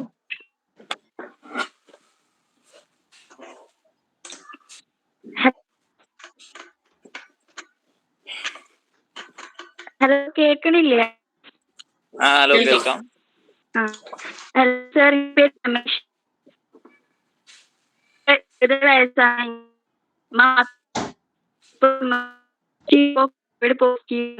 ഭയങ്കര ടെൻഷൻ ഉണ്ട്, എന്താ ചെയ്യാന്ന് അറിയില്ല. ആകെ അമ്മ മാത്രമേ ഉള്ളൂ. അപ്പൊ ഒന്നും അറിയില്ല. ഇപ്പൊ ആകെ കൺഫ്യൂഷൻ കുറിച്ച് പറഞ്ഞില്ല. എന്താ ചെയ്യാൻ പറഞ്ഞു. ഓക്കെ, താങ്കളുടെ പേര് രമേശ് അല്ലേ? 20 വയസ്സ്. ഓക്കെ. വീട്ടില് വേറെ ആരൊക്കെയുള്ള? അമ്മക്ക് പോസിറ്റീവ് ആണ്. പിന്നെ ആരൊക്കെയാണുള്ള വീട്ടില്? സഹോദരന്മാരുടെ പോയതാണ്. അപ്പൊ പേരിൽ ഞാനും മാത്രമേ ഉള്ളൂ. Okay okay. അപ്പൊ വീട്ടിൽ നിങ്ങൾ അമ്മ മാത്രമേ ഉള്ളൂ. നിങ്ങൾ 20 വയസ്സുള്ള ഒരു യങ് ആണ്. അപ്പോ നിങ്ങൾക്ക് എത്രത്തോളം ടെൻഷൻ ആവശ്യമില്ല. നമ്മളെപ്പോഴും പോസിറ്റീവ് ആയിരിക്കണം. ഞാനും നിങ്ങളൊക്കെ ഒരേ പ്രായമാണ്. ഞാനും 20 വയസ്സുള്ള ഒരാളാണ്. എന്റെ പേര് മിഷാൻ എന്നാണ്. അപ്പം നിങ്ങളെ പ്രശ്നം അമ്മക്ക് ഇപ്പൊ പോസിറ്റീവ് ആണ്. അമ്മ വീട്ടിൽ തന്നെയല്ലേ ഉള്ളത്? ഓക്കെ. അമ്മക്ക് വേറെ എന്തെങ്കിലും ബുദ്ധിമുട്ട്? നമുക്ക് അസുഖങ്ങളൊക്കെ ഉണ്ടാവും. അതിന്റെ വയസ്സായതുമല്ലേ, ഒരു പേടി ആകെ മാത്രമേ ഉള്ളൂ. ഓക്കെ. അപ്പം ഞങ്ങൾക്ക് ആദ്യമായിട്ട് തന്നെ ഞാൻ ഒരു ഡോക്ടറെ നമ്പർ സംഘടിപ്പിച്ചു തരാം. ഡോക്ടറെ നിങ്ങൾ വിളിക്കണം. ഡോക്ടർ അതുപോലെ ഓരോ ആഴ്ചയിലും ഞാൻ ഡോക്ടറെ കൺസൾട്ടേഷൻ തരണം. ഞാൻ ഓരോ ആഴ്ചയിലും നിങ്ങളെ വിളിക്കും. പിന്നെ അതുപോലെ തന്നെ എന്ത് പ്രശ്നം ഉണ്ടെങ്കിലും ഈ നമ്പർ 24 മണിക്കൂറും അവൈലബിൾ ആണ്. നിങ്ങൾക്ക് വിളിക്കാവുന്നതാണ്. പിന്നെ അമ്മക്ക് വയസ്സായ എന്തെങ്കിലും മരുന്ന് വല്ലതും കഴിക്കുന്നുണ്ടോ? അപ്പം മരുന്നിന്റെ എന്തെങ്കിലും ആവശ്യം ഉണ്ടെങ്കിൽ അത് എന്നെ വിളിച്ച് പറഞ്ഞാൽ മതി. അതിന്റെ എന്തെങ്കിലും കാർഡ്, റെസിപ്റ്റ് കാര്യം എന്തെങ്കിലും ഉണ്ടെങ്കിൽ അതൊന്ന് അയച്ചു തന്നാൽ മതി. മരുന്ന് ഞങ്ങൾ എത്തിച്ചേരാം. അതുപോലെ ഇപ്പം ജോലിക്കൊന്നും പോകാൻ പറ്റാത്തതുകൊണ്ട് വീട്ടില് ഫുഡ് കാര്യങ്ങള് അതിന്റെ ഒക്കെ അവസ്ഥ എന്താണ്?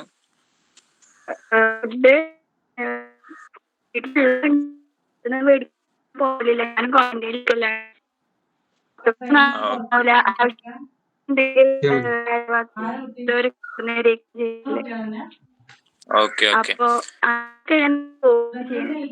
പിന്നെ അമ്മനെ ബുദ്ധിമുട്ടിക്കാൻ പറ്റില്ല. എനിക്ക് രീതിയിലൊക്കെയാണ് ഞാൻ ചെയ്യാ.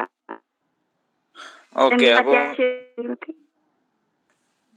Okay okay. അപ്പൊ നിങ്ങളെ ഫുൾ എപ്പോഴും അമ്മയുടെ മേലൊരു നോട്ടം വേണം. അതുപോലെ ഫുഡ് കാര്യങ്ങളിൽ നിങ്ങൾ പ്രശ്നം ആകണ്ട. അതിന് കമ്മ്യൂണിറ്റി കിച്ചൺ ഉണ്ട്. അതിന് നിങ്ങൾക്ക് ഓരോ നേരത്തേക്കുള്ള ഫുഡ് ഞങ്ങൾ എത്തിച്ചേരാം. അപ്പൊ ആദ്യം നിങ്ങളെ അഡ്രസ്സും കാര്യങ്ങളൊക്കെ ഒന്ന് ഞങ്ങൾക്ക് വേണം. അതൊന്ന് പറയാമോ?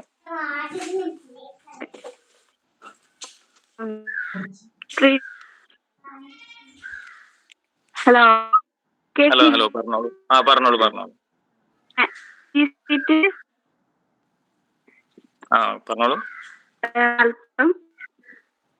ഓക്കെ.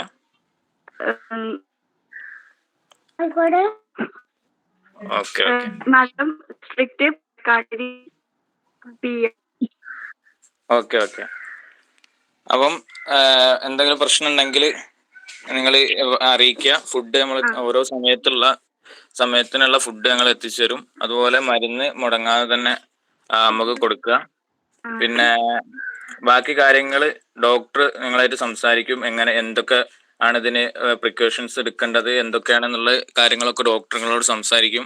ഒരു പേടിയും മേടിക്കേണ്ട. 24 hour ഈ നമ്പർ അവൈലബിൾ ആണ്. എന്ത് പ്രശ്നം വന്നാലും ഈ നമ്പർക്ക് വിളിച്ചാൽ മതി. ഓക്കെ. ഓക്കെ.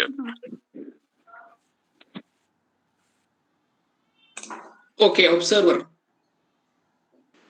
സർ വളരെ നല്ല രീതിയിൽ തന്നെ കമ്മ്യൂണിക്കേറ്റ് ചെയ്തു തോന്നുന്നു. നമ്മൾ ഡോക്ടറെ നമ്പർ കൊടുത്തു, ഓരോ ആഴ്ചയും അവരെ വിളിച്ച് അവരെ വിവരങ്ങൾ അന്വേഷിക്കുന്നു പറഞ്ഞു. ഫുഡിന് എന്തെങ്കിലും പ്രശ്നം ഉണ്ടെങ്കിൽ ഫുഡിന്റെ കാര്യങ്ങൾ കൊണ്ടുവരാം, അഡ്രസ്സ് തരാൻ പറഞ്ഞു. അങ്ങനത്തെ ഒരുപാട് കാര്യങ്ങൾ അന്വേഷിച്ചു നല്ല രീതിയിൽ തന്നെ നടന്നു തോന്നുന്നു. ഞാൻ പറഞ്ഞ പോയിന്റ്സ് ആണ് പറയേണ്ടത്.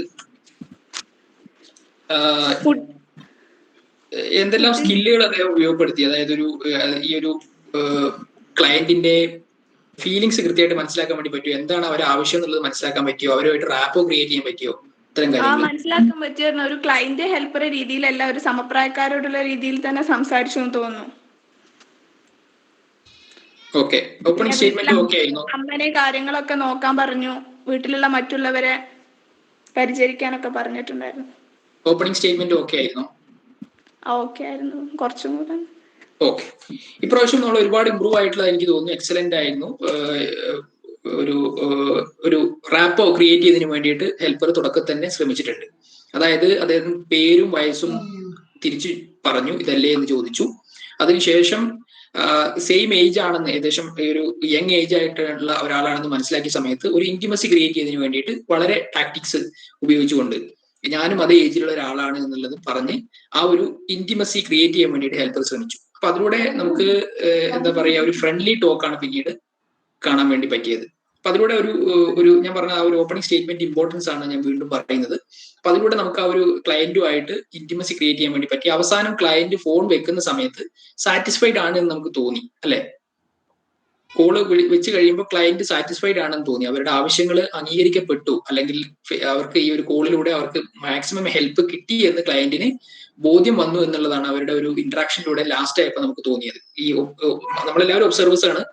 അപ്പോൾ ഒബ്സർവേഴ്സിന് തോന്നിയത് അതാണ് എന്ന് എനിക്ക് മനസ്സിലാവുന്നു. അപ്പോൾ ഓപ്പണിംഗ് സ്റ്റേറ്റ്മെന്റ് ഓക്കെ ആയിരുന്നു, റാപ്പ് ക്രിയേറ്റ് ചെയ്യാൻ വേണ്ടി ഹെൽപ്പർക്ക് സാധ്യമായി. പിന്നെ അഡ്വാൻസ്ഡ് ആയിട്ടുള്ള എമ്പതി കാണിക്കാൻ വേണ്ടിയിട്ട് ഹെൽപ്പർക്ക് സാധിച്ചു. അതായത് ഫീലിങ്സ് എന്താണ്, അവരുടെ ആവശ്യങ്ങൾ എന്താണെന്ന് മനസ്സിലാക്കി, അല്ലെങ്കിൽ ഫീലിങ്സ് മനസ്സിലാക്കി. ഒരു ഭയത്തിലാണുള്ളത്. ഇവിടെ ഏറ്റവും പ്രധാനപ്പെട്ട ഭയം എന്നുള്ളത് അമ്മയ്ക്ക് പോസിറ്റീവ് ആണ്, ഞാൻ മാത്രമാണ് അവർക്കുള്ളൂ. അപ്പോൾ അമ്മയ്ക്ക് എന്തെങ്കിലും സംഭവിക്കുമോ എന്നുള്ള ഭയമാണ് അവർക്ക് മെയിൻ ആയിട്ടുള്ളത് എന്നുള്ളത് മനസ്സിലായി. അപ്പോൾ മെഡിസിനും അതേപോലെ തന്നെ മെഡിക്കൽ ട്രീറ്റ്മെന്റും ആണ് അമ്മയ്ക്ക് കൊടുക്കാൻ വേണ്ടിയിട്ട് ഈ ക്ലയന്റിന് ആവശ്യം എന്നുള്ളത് മനസ്സിലാക്കി. അത് പ്രകാരം ഒരു മെഡിക്കൽ റിലേറ്റഡ് ആയിട്ടുള്ള ഇൻഫർമേഷൻ, മീൻസ് ഡോക്ടറുടെ അഡ്രസ്സും ഫോൺ നമ്പറും കൊടുത്തു. ഫർദർ പിന്നീട് ഫുഡിന്റെ കാര്യത്തിൽ എന്തെങ്കിലും പ്രശ്നം ഉണ്ടെങ്കിൽ എന്നുള്ള രീതിയിൽ ഫുഡും അറേഞ്ച് കൊടുത്തു. അപ്പൊ അവരുടെ ആ ഒരു ചലഞ്ചസ് അല്ലെങ്കിൽ ഫിയർ അല്ലെങ്കിൽ ഒരു ടെൻഷൻസ് മാക്സിമം മീറ്റ് ചെയ്യാൻ വേണ്ടിയിട്ട് ഹെൽപ്പർ പരമാവധി ശ്രമിച്ചു എന്നുള്ളതാണ് നമ്മൾ ഈ ഒരു കേസിൽ നിന്ന് കണ്ടത്. അപ്പൊ നമ്മൾ ഒരുപാട് ഇംപ്രൂവ്ഡ് ആയി. ഈ ഒരു ഹെൽപ്പർ ചെയ്തിട്ടുള്ള ഇംപ്രൂവ്മെന്റ്സ് തീർച്ചയായിട്ടും എനിക്കും ഹാപ്പിനെസ് ഉണ്ട് ഈ ഒരു കാര്യത്തിൽ. ഇപ്രാവശ്യത്തെ helper client observer interaction 100% satisfied ആണ്. സോ നമുക്ക് ഒരു കേസും കൂടി ഈ രീതി തന്നെ ഇപ്പൊ ഞാനും ഇതിലേക്ക് വരുന്നതിന് പകരം സ്റ്റുഡൻസിന്റെ ഇടയിൽ തന്നെ ഈ ഒരു ഇപ്രാവശ്യത്തെ ഇതിനെ ബേസ് ചെയ്തുകൊണ്ട് കുറച്ചുകൂടി ഇമ്പ്രൂവ്ഡ് ആക്കി എങ്ങനെ മാറ്റാൻ പറ്റും എന്നുള്ളത് ശ്രമിച്ചുകൊണ്ട് 3 പേര് മുന്നോട്ട് വരിക. ലാസ്റ്റ് കേസ് 15 മിനിറ്റ് സമയം കൂടിയുണ്ട്. സോ ലാസ്റ്റ് കേസ് ഡിസ്കസ് ചെയ്യാൻ വേണ്ടിയിട്ട് ആക്റ്റീവ് ആയിട്ടുള്ള 3 പേരും കൂടി മുന്നോട്ട് വരിക. AHPRA will be the listener or helper or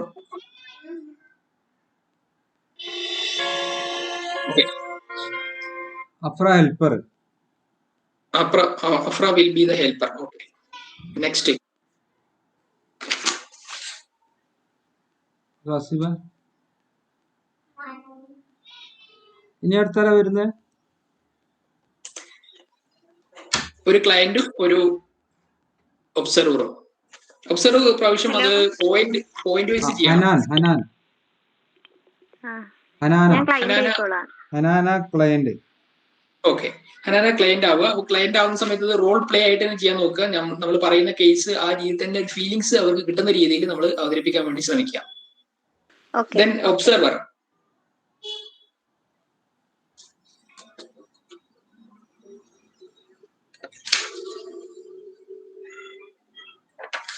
നമ്മൾ ഇപ്രാവശ്യത്തെ കേസ് കൂടുതലായിട്ടും അയാളുടെ ഈ ഒരു ഫോക്കസ് ചെയ്തിട്ടുള്ള ടീം നമ്പർ 5 അതായത് ക്ലയന്റ് സൈക്കോ സോഷ്യൽ സപ്പോർട്ട് മാത്രമാണ് അദ്ദേഹത്തിന് ആവശ്യം, മറ്റ് ഇൻഫർമേഷൻസ് അല്ല.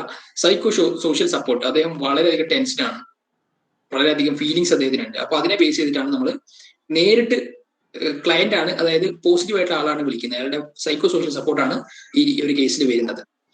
ദെൻ ക്ലയന്റായി ഹെൽപ്പറായി ഒരു ഒബ്സർവർ വേണം. ഒരു ഒബ്സർവറും കൂടി. മുനവർ സാറ് സജസ്റ്റ് ചെയ്തത് ഒരു കോമൺ ഒബ്സർവർ ആവാന്നുള്ളതാണ്. ഓക്കെ, ദിയ മടപ്പള്ളി റെഡിയാണോ?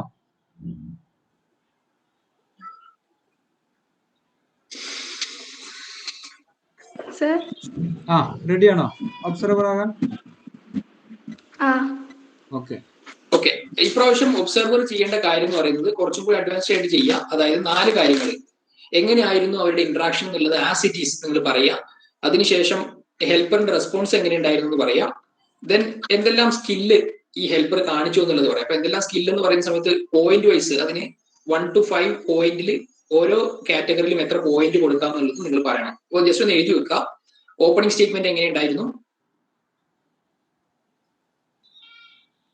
എഴുതുന്നുണ്ടോ ദിയ? എഴുതുന്നുണ്ട്. ഓക്കെ, എല്ലാവരും ചെയ്തോളൂട്ടോ. ഞാൻ ദിയ മാത്രമല്ല, ഒബ്സർവേഴ്സ് എന്നുള്ള രീതിയിൽ നമ്മൾ എല്ലാവരും ഒബ്സർവേഴ്സ് ആണ്. അപ്പോൾ ആർക്കും ആണെങ്കിൽ ഇതിന് ശേഷം പിന്നീട് ദിയക്ക് ശേഷം നമുക്ക് ഒബ്സർവേഴ്സ് എന്തെങ്കിലും ഉണ്ടെങ്കിൽ പറയാം. ദെൻ ഓപ്പണിംഗ് സ്റ്റേറ്റ്മെന്റിന് ശേഷം സ്കിൽ ഓഫ് ഒബ്സർവേഷൻ. ഹെൽപ്പർ എത്രമാത്രം സ്കില്ല് ഒബ്സർവിംഗിൽ കാണിച്ചു എന്നുള്ളത്.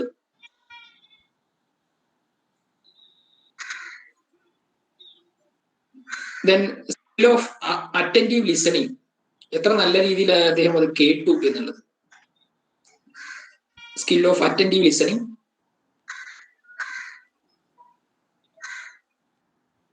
എഴുതിയോ? Okay. Then 4th one empathy. അതായത് ക്ലയന്റിന്റെ ഭാഗത്ത് നിന്നുകൊണ്ട് ഏത് രീതിയിൽ അദ്ദേഹത്തിന്റെ ഫീലിങ്സ് മനസ്സിലാക്കി. അതിന്റെ മാക്സിമം ലെവൽ അഡ്വാൻസ്ഡ് എംപതിയാണ്. ഐഡന്റിക്കൽ എംപതി എന്ന് പറഞ്ഞാൽ കൃത്യമായിട്ടുള്ള കാര്യങ്ങൾ അദ്ദേഹത്തിന്റെ സിറ്റുവേഷൻ മനസ്സിലാക്കി സംസാരിച്ചു. ദെൻ പാരാഫ്രൈസിംഗ് എന്ന് പറയുമ്പോൾ അതിനും കൂടി കുറച്ചുകൂടി അഡ്വാൻസ്ഡ് ആയിട്ട് അദ്ദേഹം ഈ സിറ്റുവേഷൻ കൂടെ കടന്നു പോകുകയാണല്ലേ എന്നുള്ള രീതിയിൽ തിരിച്ചു ചോദിച്ചിട്ടുണ്ടെങ്കിൽ അത് പാരാഫ്രൈസിംഗ് എംപതിയാണ്.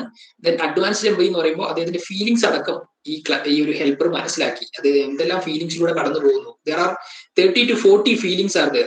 നെഗറ്റീവ് ആയിട്ടുള്ള 30 to 40 ഫീലിങ്സ് ആർ ദർ. അപ്പൊ അത്തരം ഫീലിങ്സ് കൃത്യമായിട്ട് ഐഡന്റിഫൈ ചെയ്ത് അത് വേണമെങ്കിൽ ഹെൽപ്പർക്ക് തിരിച്ചു പറയാം. താങ്കൾ ഇപ്പോൾ വളരെയധികം ഭയത്തിലാണല്ലേ, താങ്കൾക്ക് ഭാവിയെ കുറിച്ച് അൺസർട്ടനിറ്റി ആണല്ലേ. ആ രീതിയിൽ കൃത്യമായിട്ട് അദ്ദേഹത്തിന്റെ ഫീലിങ്സും മനസ്സിലാക്കിയിട്ടുണ്ടെങ്കിൽ ദാറ്റ് ഇസ് അഡ്വാൻസ്ഡ് എംപതി. അപ്പൊ അത് കാണിച്ചിട്ടുണ്ടെങ്കിൽ that you can also point out. 1 to 5 point സ്കെയിലിൽ ഓരോന്നും എത്ര രീതിയിൽ പോയിന്റ് നേടി എന്നുള്ളത് ഫൈനലായിട്ട് പറയാം. Then you can start the case. ഇപ്രാവശ്യത്തെ കേസ് വളരെ സിമ്പിൾ ആയിട്ടുള്ള കേസാണ്.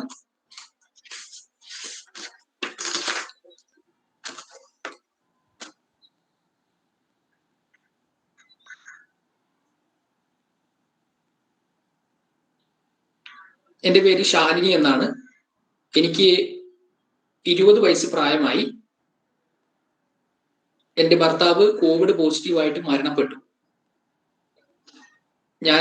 ഞങ്ങൾ പ്രണയവിവാഹിതരായിരുന്നു. കുടുംബത്തിൽ നിന്ന് സപ്പോർട്ടൊന്നുമില്ല. ഇപ്പോൾ ഒറ്റപ്പെട്ട് ജീവിക്കുന്നു. എന്ത് ചെയ്യണമെന്നോ എങ്ങനെയാവണമെന്നോ ഒന്നും എനിക്കറിയില്ല. ഭാവി അനിശ്ചിതമാണ്. എന്ത് ചെയ്യണമെന്നോ ഒരു ഐഡിയ ഇല്ല. വല്ലാത്ത ഭയവും ഉത്കണ്ഠയും എനിക്കുള്ളത്. ഇതാണ് സിറ്റുവേഷൻ. സർ ഒന്നും കൂടി പറയാമോ? എന്റെ പേര് ശാലിനി എന്നാണ്. എനിക്ക് 20 വയസ്സ് പ്രായമായി. ഞങ്ങളുടേത് പ്രണയവിവാഹമായിരുന്നു. കല്യാണം കഴിഞ്ഞതിന് ശേഷം കോവിഡ് പോസിറ്റീവായി ഭർത്താവ് മരിച്ചു. കുടുംബത്തിൽ നിന്നുള്ള ഒരു സപ്പോർട്ടും എനിക്കില്ല.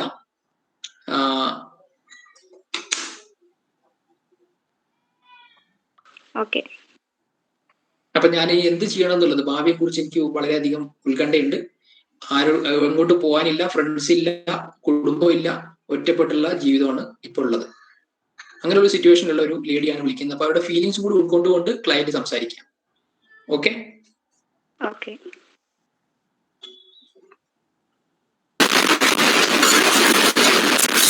ഹലോ ഹലോ ഹലോ, ഞാൻ ശാലിനിയാണ് സംസാരിക്കുന്നത്.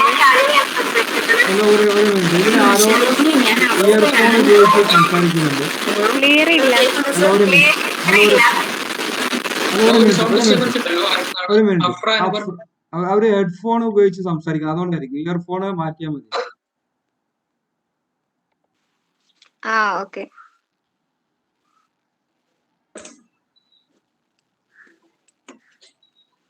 അഫ്ര, ഇയർഫോൺ മാറ്റി സംസാരിച്ചോ? അത് ഇയർഫോൺ മാറ്റിയാൽ മതി.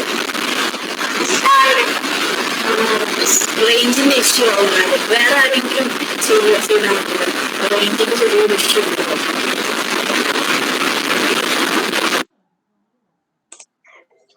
അഫ്ര ഹെഡ്സെറ്റ് ഉപയോഗിക്കുന്നുണ്ടോ? ഉപയോഗിക്കുന്നുണ്ടെങ്കിൽ അത് ഒഴിവാക്കുക.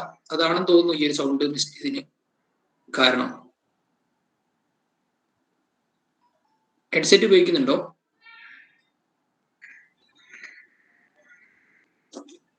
റേഞ്ച് ഇഷ്യൂ കാരണം അങ്ങനെ വരുമോ? ഓക്കെ. Anybody else? അതായത് നമുക്ക് അത്ര സൗണ്ടിൽ കേൾക്കാൻ കഴിയില്ല. അതുകൊണ്ട് മറ്റാരെങ്കിലും അല്ലെങ്കിൽ മറ്റെന്തെങ്കിലും ഡിവൈസ് ഉണ്ടോ കയ്യിൽ?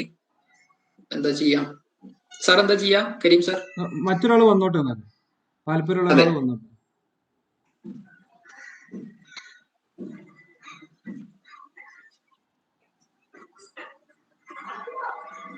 ആരാ വരാൻ തയ്യാറായത്? ആയിഷ, ഫിദ.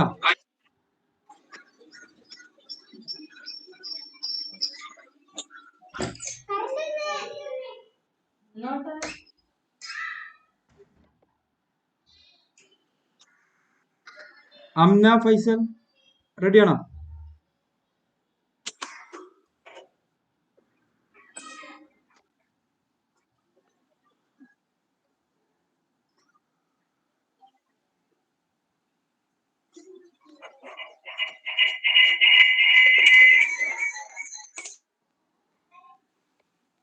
ആരും മുന്നോട്ട് വരാം, ഒരാൾ മുന്നോട്ട് വരാം.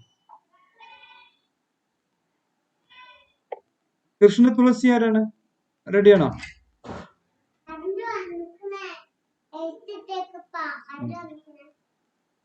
ഹെൽപ്പറായിട്ട് കൃഷ്ണ തുളസി റെഡിയാണോ?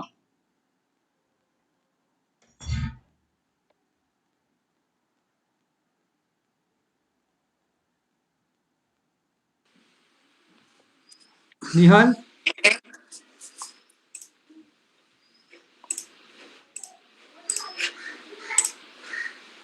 ആരാണ്? നിഹാൽ തെക്കത്ത്.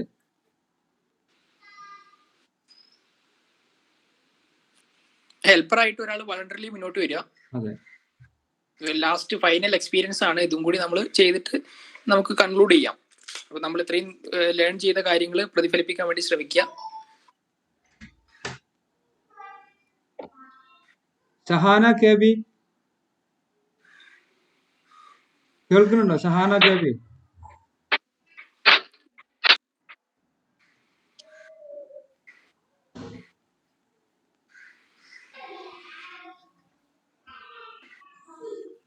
സ്നേഹ ദിവാകരൻ. സർ ഫാക്കൽറ്റീസിന്റെ ഭാഗത്തുനിന്ന് ഒരാളായാലും മതി. ഓക്കെ.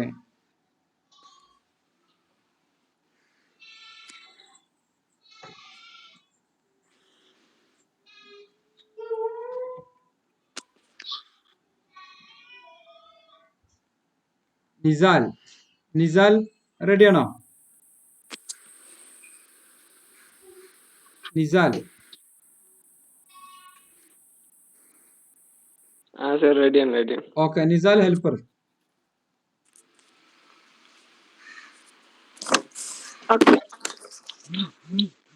ഹലോ. അപ്പൊ സാറ് നമുക്ക് helper Nisal, okay. Anana client, Diya Madappally observer. തുടങ്ങാം. ഹലോ. ഹലോ. ഹലോ, ഞാൻ ശാലിനിയാണ്. വടകരയിൽ നിന്നാണ് വിളിക്കുന്നത്. എനിക്കൊരു ഹെൽപ്പ് വേണം. എന്റെ ഭർത്താവ് കോവിഡ് പോസിറ്റീവായിട്ട് മരണപ്പെട്ടു. ഞങ്ങള് ഒറ്റപ്പെട്ട് ജീവിക്കുന്ന ആൾക്കാരാണ്. ഞങ്ങള് ലവ് മാരേജ് ആയിരുന്നു. അപ്പൊ വീട്ടുകാരെയും കൂട്ടുകാരെയും വിട്ടാണ് ഇപ്പൊ ജീവിക്കുന്നത്. എന്ത് ചെയ്യണം എന്ന് എനിക്കറിയില്ല. ഒരു പ്രതിവിധി പറഞ്ഞു തരാൻ പറ്റുമോ? ശാലിനില്ലേ? ശാലിനി ഒരിക്കലും പാനിക് ആവേണ്ട ആവശ്യമില്ല. ഭർത്താവ് മരിച്ചു എന്നാണ് പറഞ്ഞല്ലേ? അതെ. വീട്ടില് വേറെ ആർക്കെങ്കിലും രോഗലക്ഷണം എന്തെങ്കിലും ഉണ്ടോ? ഞങ്ങള് രണ്ടുപേരും മാത്രമായിരുന്നു ജീവിച്ചത്. ഒറ്റക്കാണ് ഞാൻ. ശാലിനിക്ക് എന്തെങ്കിലും ബുദ്ധിമുട്ട് അനുഭവപ്പെട്ടിട്ടുണ്ടോ? ഇല്ല. മരിച്ചപ്പോ ഞാൻ എനിക്കും ടെസ്റ്റ് ചെയ്തപ്പോ നെഗറ്റീവ് ആണ്. പക്ഷെ ഇനി എങ്ങനെ ജീവിക്കും എനിക്കറിയില്ല. ശാലിനി അത് ഒരിക്കലും പാനിക് ആവേണ്ട ആവശ്യമില്ല. ഒരുപാട് സംഘടനകളും ഒക്കെ ഇതിന്റെ കീഴിൽ പ്രവർത്തിക്കുന്നുണ്ട് ഹെൽപ്പ് ചെയ്യാനായിട്ട്. ശാലിന്റെ എവിടെ ആയിട്ടാണ് വീട് വരുന്നത്? വടകര. ഓക്കെ. ഞങ്ങളെ ഭാഗത്തുനിന്ന് പരമാവധി ഹെൽപ്പ് ഉണ്ടാവും. ശാലിനിയുടെ കോണ്ടാക്ട് നമ്പർ ഒക്കെ ഞങ്ങൾക്ക് നൽകിയാൽ പ്രോപ്പർ ആയിട്ടുള്ള ഹെൽപ്പ് ഒക്കെ ഞങ്ങള് അവൈലബിൾ ആക്കുന്നതാണ്. ഞാനിപ്പോ ഒറ്റക്കാണ് ജീവിക്കുന്നത്. അപ്പൊ എനിക്കറിയില്ല. എനിക്ക് മാനസികമായിട്ട് ഞാൻ ആകെ തളർന്നു പോയൊരവസ്ഥയിലാണ്.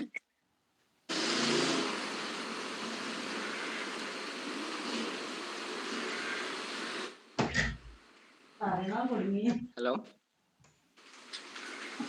ഹലോ.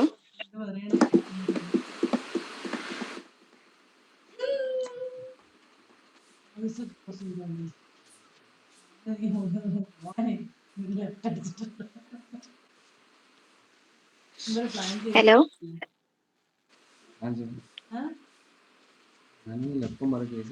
ഓക്കെ, നമുക്ക് ഒരു ഹെൽപ്പറേയും കൂടി ആവശ്യമുണ്ട്. നമുക്ക് ജസ്റ്റ് ഒരാളുടെ കൂടി ഹെൽപ്പിംഗ് നോക്കാം. മറ്റാരെങ്കിലും ഒരാൾ കൂടി മുന്നോട്ട് വരിക. ഞാനായിക്കോളാം. ഓക്കെ, മുനവർ സാർ ഒരിക്കൽ കൂടി ക്ലയന്റ് ഒന്നുകൂടി പറയാ കേസ്. ഓക്കെ. ഹലോ.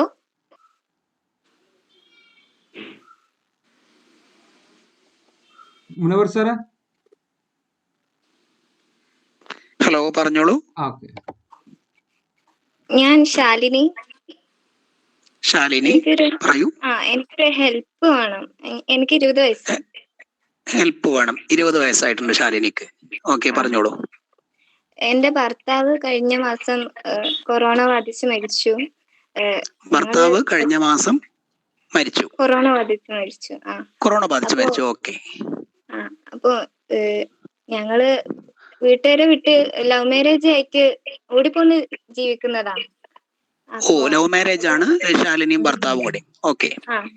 അപ്പൊ ഞങ്ങളെ ഹെൽപ്പ് ചെയ്യാന് വീട്ടുകാരോ നാട്ടുകാരോ അങ്ങനെ ആരും ഇല്ല. സപ്പോർട്ട് ചെയ്യാൻ ആരുമില്ല. ഇല്ല. ഇപ്പൊ എന്റെ കൂടെ ഉണ്ടായിരുന്ന എന്റെ ഭർത്താവും പോയി. ഞാൻ ആകെ ഒരു ഒറ്റപ്പെട്ട അവസ്ഥയിലാണ്. ഭർത്താവ് മരിച്ചുപോയി കൊറോണ ബാധിച്ച്. ശാലിനി ഒറ്റക്കാണെന്നാ പറയുന്നത്. അതെ. ഓക്കെ. എന്താ ഞാൻ ചെയ്യേണ്ടതെന്ന് എനിക്കൊരു ഐഡിയയും കിട്ടുന്നില്ല. ഒറ്റക്ക് ജീവിക്കുമ്പോ എന്താ ചെയ്യേണ്ടതെന്ന് ഐഡിയ കിട്ടുന്നില്ലേ ശാലിനിക്ക്? വരുമാനത്തിനായാലും ഭർത്താവ് മാത്രമേ ജോലിക്ക് പോയിട്ടുണ്ടായിരുന്നു. വരുമാനത്തിന് ഭർത്താവ് പോയപ്പം വരുമാനത്തിന് ആളില്ലാത്തൊരവസ്ഥ വന്നു. ഓക്കെ. വേറെന്താ പറയാനുള്ളത്? ശാലിനിക്ക് ഷെയർ ചെയ്യാനുള്ള എന്താണ്? വേറെ ഇപ്പൊ ഇവിടെയുള്ള അയൽവാസികള് തരുന്ന ഭക്ഷണത്തിലാണ് ഞാനിപ്പോ ഈ ഒരു മാസം ജീവിക്കുന്നത്. അത്രയും അയൽവാസികളൊക്കെ ഉണ്ടോ? ഉണ്ട്, കുറച്ച് ആളുകളുണ്ട്. പക്ഷെ എത്ര കാലം എന്ന് വെച്ചിട്ട് അവരെ ഡിപ്പെൻഡ് ചെയ്ത് ജീവിക്കാൻ പറ്റുമെന്ന് എനിക്കറിയില്ല. Okay okay. അയൽവാസികൾ തരുന്ന ഭക്ഷണം കഴിച്ചിട്ടാണ് ജീവിക്കുന്നത്. ആ അവരെത്ര കാലം ഡിപ്പെൻഡ് ചെയ്യാൻ പറ്റുന്നുള്ള ഒരു ആങ്സൈറ്റി ഉണ്ട് ശാലിനിക്ക് അല്ലേ? ഉണ്ട്. ഓക്കെ. വേറെന്തൊക്കെയുള്ളത്? പിന്നെ ഇപ്പൊ ലോക്ക്ഡൌൺ ആയതുകൊണ്ട് അവർക്കും എന്റെ അടുത്തേക്ക് വരാൻ പേടി. നമ്മളൊക്കെ സോഷ്യൽ ഡിസ്റ്റൻസിങ് പാലിക്കണമല്ലോ. അതെ അതെ അതെ. ലോക്ക്ഡൌൺ ആയതുകൊണ്ട് സോഷ്യൽ ഡിസ്റ്റൻസ് പാലിക്കണം എന്നുള്ളതുകൊണ്ട് അയൽവാസികളൊന്നും ഇപ്പൊ വരുന്നില്ല. ഇല്ല. ഓക്കെ. വേറെന്താ പറയാനുള്ളത്? 2 ദിവസമായിട്ട് അങ്ങനെ ആകെ ഒരു പെട്ടൊരവസ്ഥയിലാണ് ഞാൻ എന്താ ചെയ്യേണ്ടത് ഒന്ന് പറഞ്ഞു തരാമോ? 2 ദിവസമായിട്ട് ശാലിനി മര്യാദക്ക് ഫുഡ് പോലും കിട്ടാണ്ട് നിൽക്കാണ് ഇപ്പൊ. 2 ദിവസമായിട്ട് ഫുഡ് കഴിച്ചിട്ടില്ല? 2 ദിവസമായിട്ട് ഫുഡ് കഴിച്ചിട്ടില്ല ശാലിനി? ഇല്ല. ഓക്കെ. അപ്പൊ എന്താ വേറെ ഭക്ഷണം എന്താ കഴിക്കണത് 2 ദിവസമായിട്ട്? ഇവിടെ ആദ്യം ഉണ്ടായിരുന്ന കുറച്ച് ഫുഡൊക്കെ അങ്ങനെങ്കിലും അഡ്ജസ്റ്റ് ചെയ്ത് പോവാണ്. അപ്പൊ ആദ്യം കുറച്ച് ഫുഡ് ഉണ്ടായിരുന്നു, അത് കഴിച്ച് അഡ്ജസ്റ്റ് ചെയ്ത് പോവാണ്. Okay okay. വേറെ എന്തൊക്കെ പറയാനുള്ളത്? വേറൊന്നുമില്ല. അപ്പൊ ശാലിനിക്ക് ഭർത്താവ് മരിച്ചു പോയിട്ടുണ്ടായിരുന്നു, കൊറോണ ബാധിച്ചു. പക്ഷെ നല്ലൊരു അയൽവാസികൾ ഉണ്ട് എന്നാണ് ഞാൻ മനസ്സിലാക്കുന്നത്. 2 മാസമായിട്ട് പോലും ഭക്ഷണത്തിന് ഇതുവരെ ബുദ്ധിമുട്ടുകളൊന്നും ഉണ്ടായിട്ടില്ല. അയൽവാസികൾ ഉണ്ട് അല്ലേ? അയൽവാസികൾ തരുന്ന ഭക്ഷണം കഴിച്ച് ജീവിക്കുന്നുണ്ട്. പിന്നെ 2 ദിവസമായിട്ട് ലോക്ക്ഡൌണിന്റെ ഒരു പ്രശ്നം മാത്രമാണ് ഇപ്പം ശാലിനിക്ക് ഉള്ളത്. വേറെ കുഴപ്പങ്ങളൊന്നും ഇല്ലാണ്ട് സുന്ദരായിട്ട് ജീവിച്ചു പോവാണ്. ഓക്കെ. വേറെന്തെങ്കിലും പറയാനുണ്ടോ?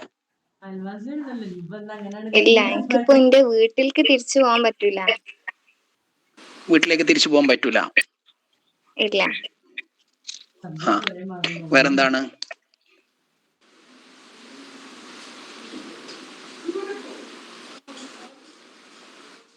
ശാലിനിക്ക് വീട്ടിലേക്ക് തിരിച്ചു പോകാൻ പറ്റൂല എന്ന് പറഞ്ഞു.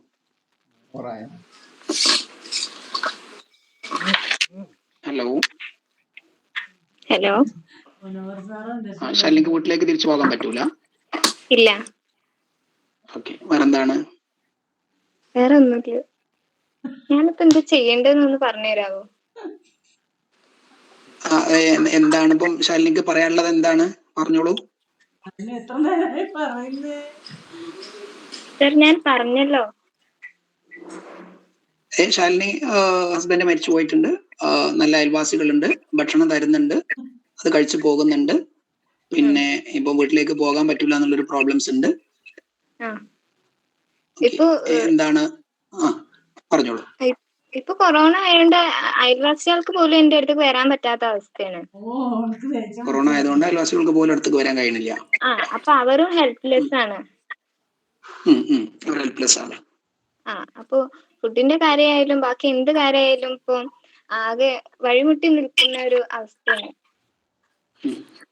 സ്വാഭാവികമായിട്ടും പിന്നെ നിങ്ങളുടെ കാര്യങ്ങള് വളരെ കൃത്യമായിട്ട് മനസ്സിലാക്കി എന്നാണ് എനിക്ക് തോന്നുന്നത്.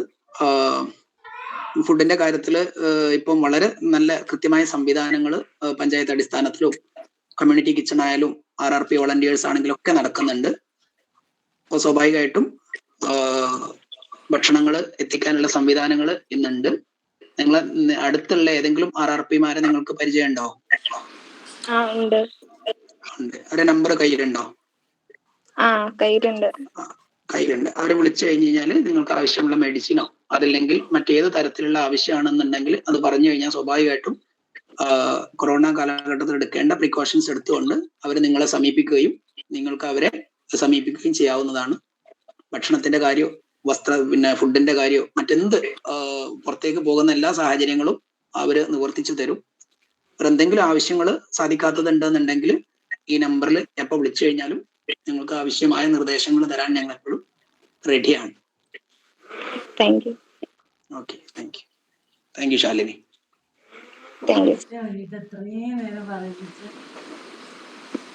ഓക്കെ. ഒബ്സർവർ പറയൂ. ഫസ്റ്റ് കേസും സെക്കൻഡ് കേസും വേണമെങ്കിൽ പറയാം. സ്കിൽ ഓഫ് അറ്റൻറ്റീവ് ലിസണിങ് ഉഷാറായിരുന്നു. എല്ലാ കാര്യങ്ങളും കൃത്യമായിട്ട് ചോദിച്ചറിയുന്നുണ്ടായിരുന്നു. വീട്ടിലെ കാര്യങ്ങളും ബന്ധുക്കളുടെ കാര്യങ്ങളും ഫുഡിന്റെ കാര്യമൊക്കെ നന്നായിട്ട് ചോദിച്ചറിഞ്ഞ് അവർ പറയുന്നത് അത് റിപ്പീറ്റ് ചെയ്ത് പറഞ്ഞിട്ട് കൃത്യമായിട്ട് പറയുന്നുണ്ടായിരുന്നു. പിന്നെ ഞാൻ എന്താ ചെയ്യേണ്ടതെന്ന് കുറെ ടൈമായിട്ട് ചോദിക്കുന്നുണ്ടായിരുന്നു. അപ്പൊ അതിന്റെ ഒരു സൊല്യൂഷൻ കറക്റ്റ് ആയിട്ട് കൊടുക്കണമായിരുന്നു എന്ന് തോന്നി. ഓക്കെ, അപ്പോൾ സൊല്യൂഷൻ കൃത്യമായിട്ട് നമ്മുടെ ക്ലയന്റിന് ഒരു സാറ്റിസ്ഫാക്ഷൻ, മാക്സിമം സാറ്റിസ്ഫാക്ഷൻ കിട്ടിയിട്ടില്ല ലാസ്റ്റ് ആയ സമയത്ത്.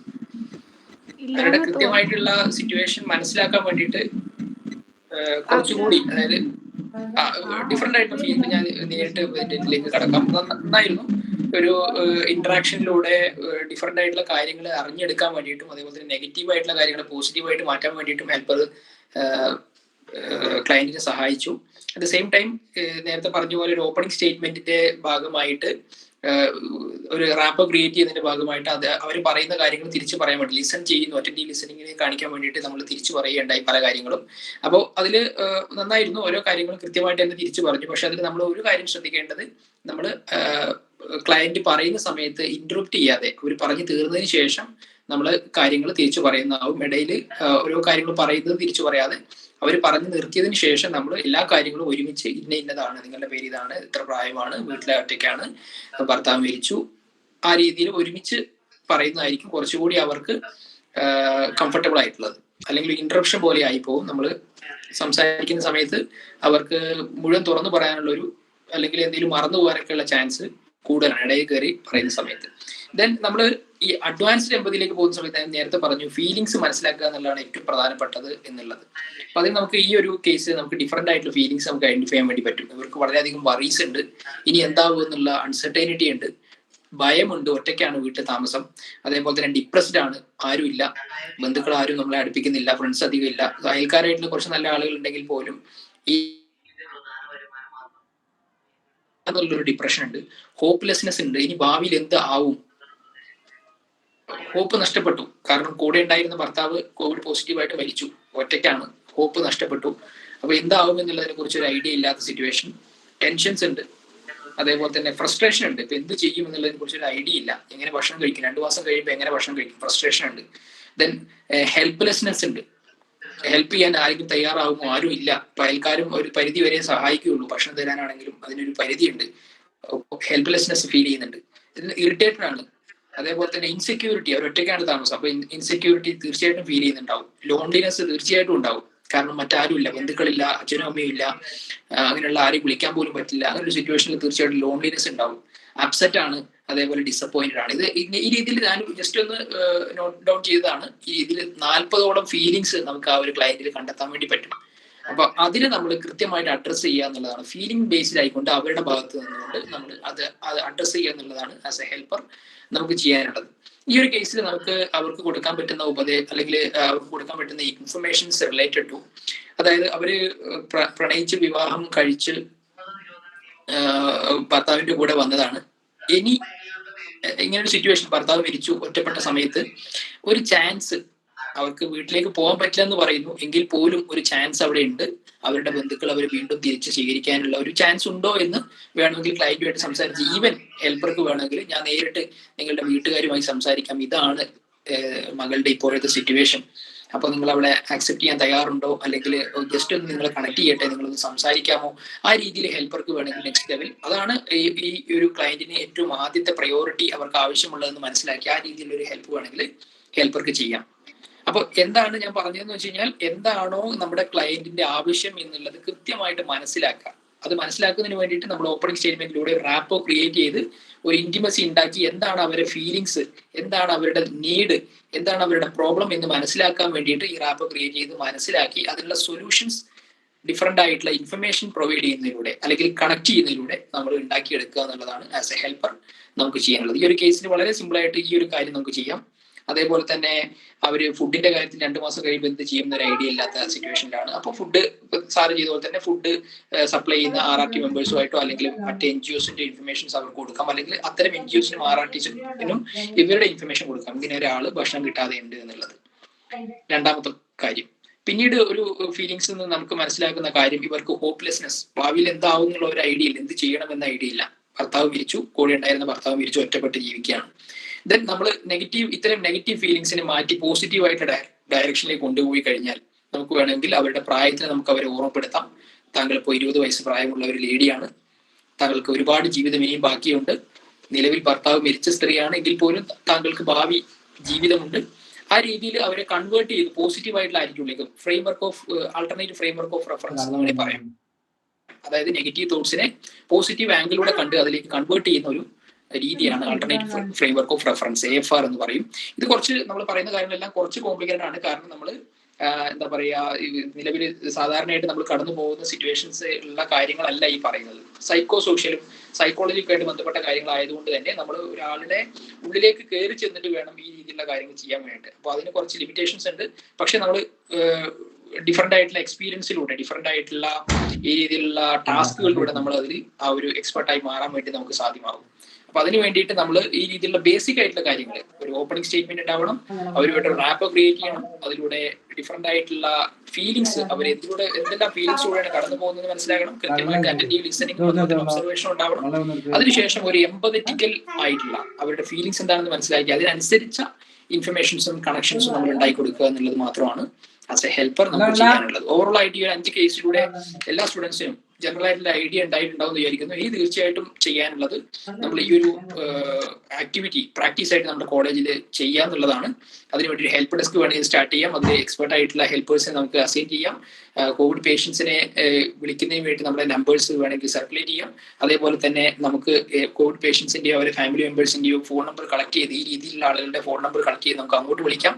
ആ രീതിയിലെല്ലാം നമുക്ക് ഡിഫറെന്റ് ആയിട്ടുള്ള കേസസ് നമ്മൾ കൺസിഡർ ചെയ്ത് ഡിഫറെന്റ് ആക്ടിവിറ്റീസിലൂടെ മുന്നോട്ട് പോകുന്ന സമയത്ത് നമ്മൾ കൂടുതൽ എക്സ്പേർട്ടുകളായിട്ട് മാറും. സോ നമ്മളിപ്പോൾ ഈ ഒരു ഹെൽപ്പർ എന്നുള്ളതിനപ്പുറം നമുക്ക് മറ്റുള്ള കുട്ടികൾക്ക് ഈ കാര്യങ്ങൾ പറഞ്ഞു കൊടുക്കാനുള്ള ഒരു ട്രെയിനേഴ്സും കൂടി ആയിട്ട് മാറാൻ വേണ്ടി ശ്രമിക്കുക. ഓരോ കുട്ടികളും ഒരാളെങ്കിലും ഹെൽപ്പ് ചെയ്യുക എന്നുള്ളൊരു കൺസെപ്റ്റിലേക്കും അതിലൂടെ വലിയൊരു മുന്നേറ്റത്തിലേക്കും രാജ്യത്തിനെ ഈ ഒരു സിറ്റുവേഷനിൽ നിന്ന് മാറി കോവിഡ് മുക്തമായിട്ടുള്ള ഒരു സിറ്റുവേഷനിലേക്ക് കൊണ്ടുവരാൻ വേണ്ടിയിട്ടുള്ള ഒരു വാരിയേഴ്സ് ആയിട്ട് നമ്മൾ ഓരോരുത്തരും മാറുക എന്നുള്ളതും കൂടി ഓർമ്മിപ്പിച്ചുകൊണ്ട് ഞാൻ എൻ്റെ വാക്കുകൾ ചുരുക്കുകയാണ്.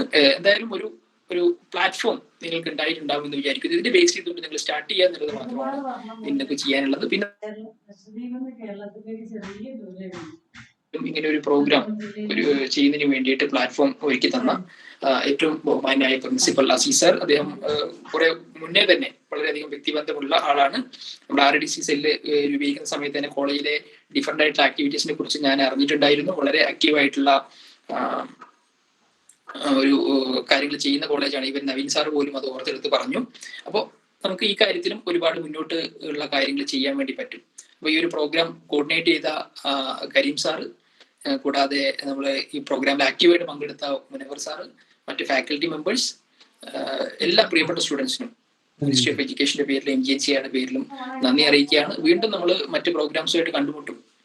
Thank you. സാറ് റസാഖ് സാറേ, കരീം സാർ. റസാഖ് സാറേ പോലെ നമുക്ക് ഇതിന്റെ മുമ്പായിട്ട് മുനവർ സാറേ കേൾക്കുന്നുണ്ടോ? ഓക്കെ, നമ്മൾ ഇതിന്റെ തുടർച്ച എന്നുള്ള രീതിയിൽ നമുക്ക് ഇങ്ങനെ ഒരു ചെറിയൊരു സെല്ല് നമുക്ക് രൂപീകരിച്ചൂടെ ഈ കുട്ടികളെ ഉൾക്കൊള്ളിച്ചിട്ട്? ഓൾറെഡി കോളേജിൽ സാറിന്റെ നേതൃത്വത്തിൽ, മുനവർ സാറിന്റെ നേതൃത്വത്തിൽ ഒരു സെല്ല് രൂപീകരിച്ചിട്ടുണ്ട്. പക്ഷെ കുട്ടികൾക്ക് കൂടി കുറച്ചും കൂടി അറ്റാച്ച്മെന്റ് കിട്ടുക കുട്ടികളോട് സംസാരിക്കുമ്പോഴായിരിക്കും, കുറച്ചും കൂടി ഫ്രണ്ട്സിനോട് സംസാരിക്കുമ്പോഴായിരിക്കും കുറച്ച് അറ്റാച്ച്മെന്റ് കിട്ടാന്ന് വിചാരിക്കുന്നു. അപ്പൊ ഇത് നമ്മളിപ്പോ ഈ മീറ്റിംഗിന്റെ തുടർച്ച എന്നുള്ള രീതിയിൽ നമ്മളിപ്പോ പങ്കെടുത്തിട്ടുള്ള മുഫീദ ആലങ്ങാട്, മുഹമ്മദ് ഫർഖാൻ, ഫിദ, അങ്ങനെ നമ്മൾ ഒരു 5 ടീം മെമ്പേഴ്സ് ഉണ്ടല്ലോ, അവരെ അല്ലെങ്കിൽ പുതിയ ആളുകളെ ഉൾക്കൊള്ളിച്ചിട്ട് ഒരു ചെറിയൊരു പാനൽ നമ്മൾ രൂപീകരിക്കുക. എന്തായിരിക്കും സാർ? തീർച്ചയായിട്ടും നമ്മളൊരു ഡിസാസ്റ്റർ മാനേജ്മെന്റ് സെല്ല് രൂപീകരിച്ചിട്ടുണ്ടല്ലോ. അപ്പൊ അതില് അണിയറയില് നമ്മുടെ ഒരു പാനൽ ഓഫ് കൗൺസിലേഴ്സും രൂപപ്പെടുത്തിയിട്ടുണ്ട്. അപ്പം അതിന്റെ ഒരു ലോഞ്ചിങ് എന്നുള്ള പ്രോഗ്രാമാണ് ഇനിയിപ്പോ നമ്മൾ അടുത്ത മുമ്പിലുള്ള സാധനം. അതായത് ഒരു പ്രോഗ്രാം, ഒരു മാസീവ് ആയിട്ടുള്ള പ്രോഗ്രാം നടത്തുക, അത് ലോഞ്ച് ചെയ്യുക എന്നുള്ളത്. അപ്പൊ അതിന്റെ ഡിസ്കഷൻ വരുമ്പോൾ സ്വാഭാവികമായിട്ടും നമുക്ക് ആ ഗ്രൂപ്പിൽ ഇത് ചർച്ച ചെയ്തുകൊണ്ട് കുട്ടികളുടെ ഒരു പ്ലാറ്റ്ഫോം നമുക്ക് റെഡിയാക്കാവുന്നതാണ്. കുട്ടികളെ വിളിക്കാനുള്ള ഒരു സംവിധാനം. പക്ഷെ അതിന് കുറച്ചുകൂടി ഒരു ട്രെയിനിങ് ആവശ്യമാണെന്ന് വരികയാണ്. ഇപ്പം ഞാൻ വ്യക്തിപരമായിട്ട് പറയാനുള്ളത്, നമ്മൾ ഈ സംവിധാനം പാലിയേറ്റീവിന്റെ കീഴിൽ നിരന്തരമായിട്ട് ചെയ്യണോണ്ട് പറയാം. ലാസ്റ്റ് കേസ് ഉണ്ടല്ലോ, ലാസ്റ്റ് കേസിൽ പറഞ്ഞു കഴിഞ്ഞാൽ ഏറ്റവും ബേസിക് ആയിട്ട് നമ്മൾ പരിഹരിക്കേണ്ടത് ഫുഡിന്റെ പ്രശ്നമാണ്. പിന്നെ ആൾക്ക് പറയാനുള്ളത് വീട്ടിലേക്ക് മടങ്ങി പോകാന്നുള്ളതായിരിക്കും.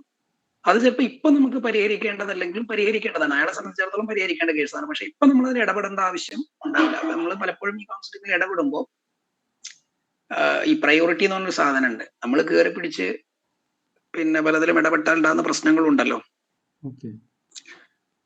അത് ഈ കൗൺസിലിംഗ് എന്ന് പറയുമ്പോൾ നമ്മൾ സാധാരണ ഇരുതല മൂർച്ചയുള്ള ഒരു കത്തിയാന്ന് പറയാറ്. അല്ല സാർ, അല്ല കുട്ടികൾക്ക് ഇപ്പൊ സംസാരിച്ചിട്ട് ആ വിളിച്ച ആളുകളെ ഡീറ്റെയിൽസ് നമുക്ക് ഷെയർ അതെ അതെ അതെ തീർച്ചയായിട്ടും ഒരു ബേസിക് കൗൺസിലിംഗ് സാധ്യമാണ്. അതെ, കുട്ടികൾ സംസാരിക്കാൻ സൗകര്യം ഉണ്ടാവും. കുട്ടികൾ അവരെ ബാച്ച്മേറ്റ്സിനോട് സംസാരിക്കുമ്പോഴേ കുറച്ചൊരു ഓപ്പൺ ആയിട്ട് അവർ സംസാരിക്കും. അപ്പൊ ആ വിവരം നമുക്ക് ഷെയർ ചെയ്ത് കഴിഞ്ഞാൽ പിന്നെ നമുക്ക് ആ വിവരം ഡീൽ ചെയ്യാം. തീർച്ചയായിട്ടും അങ്ങനെ ഒരു സംവിധാനത്തെ കുറിച്ച് നമുക്ക് ആലോചിക്കാവുന്നതാണ്. കുട്ടികളുടെ ഒരു പാനൽ. അതെ അതെ അതെ. അപ്പൊ നമ്മൾ ഈ ടീമിൽ നമുക്കൊരു പാനൽ നമുക്ക് രൂപീകരിച്ചൂടെ? ഇവിടുന്ന് ചെയ്യണമെങ്കിൽ ഇവിടുന്ന് ചെയ്യാം, അങ്ങനെയാണെങ്കിൽ അങ്ങനെ ചെയ്യാം. അത് നോട്ട് ചെയ്താൽ മതി. അപ്പം കുട്ടികൾക്ക് കേൾക്കുന്നുണ്ടല്ലോ, ആരൊക്കെയാണ് ഇത്തരം ഒരു സംവിധാനം രൂപീകരിക്കുകയാണെങ്കിൽ അതിന് മുൻനിരയിലേക്ക് വരാൻ താല്പര്യമുള്ള ഇൻട്രൻസിക് ആയിട്ട് താല്പര്യമുള്ള ആളുകളെ നമുക്കൊന്ന് ലിസ്റ്റ് ഔട്ട് ചെയ്യാവുന്നതാണ്. ഒരു 4 പേര് മതിയാവല്ലോ നമുക്ക്? 4 പേര് മതിയോ? ഒരു 5-8 പേര് ഉണ്ടാവണല്ലേ നല്ലത്. 5-8 പേര് ആയിക്കോട്ടെ. ആരെയും മുന്നോട്ട് വരുന്നതിന് വന്നോട്ടല്ലേ, നമുക്കിപ്പോ വന്ന ടീമിലുള്ള ആളുകളെ ഉൾക്കൊള്ളിച്ചാലോ?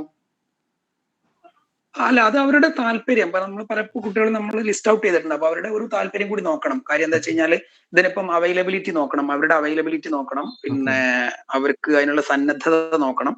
നമ്മളൊരാളെ വിളിക്കുമ്പോൾ സ്വാഭാവികമായിട്ടും നമ്മൾ അവൈലബിൾ ആവണല്ലോ. അപ്പൊ അങ്ങനെയുള്ള കുട്ടികൾ ഒരു 4-5-8 ആളുകൾ പേര് തരികയാണെങ്കിൽ അവർക്ക് നമുക്ക് ഒന്നുകൂടി ട്രെയിനിങ് കൊടുക്കാം.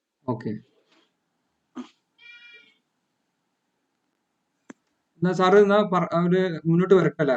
ഒരു 8 പേര് പറഞ്ഞോളൂ, പേര് പറഞ്ഞോളൂ, ആരൊക്കെ താല്പര്യമുള്ളവര് പറഞ്ഞോളൂ. ഇപ്പോഴത്തന്നെ നോട്ട് ചെയ്തേക്കാം.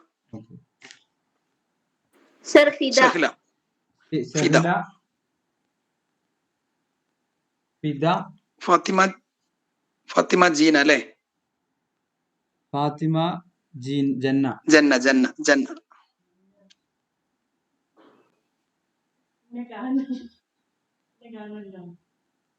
മിഷാൻ. പിന്നെ റൈഷ നൗറിൻ. ലാസ്റ്റ് പറഞ്ഞ ഒന്നാള് ഒന്നുകൂടി. റൈഷ നൗറിൻ കഴിഞ്ഞ ശേഷം പിന്നെ ആരെ പറഞ്ഞേ?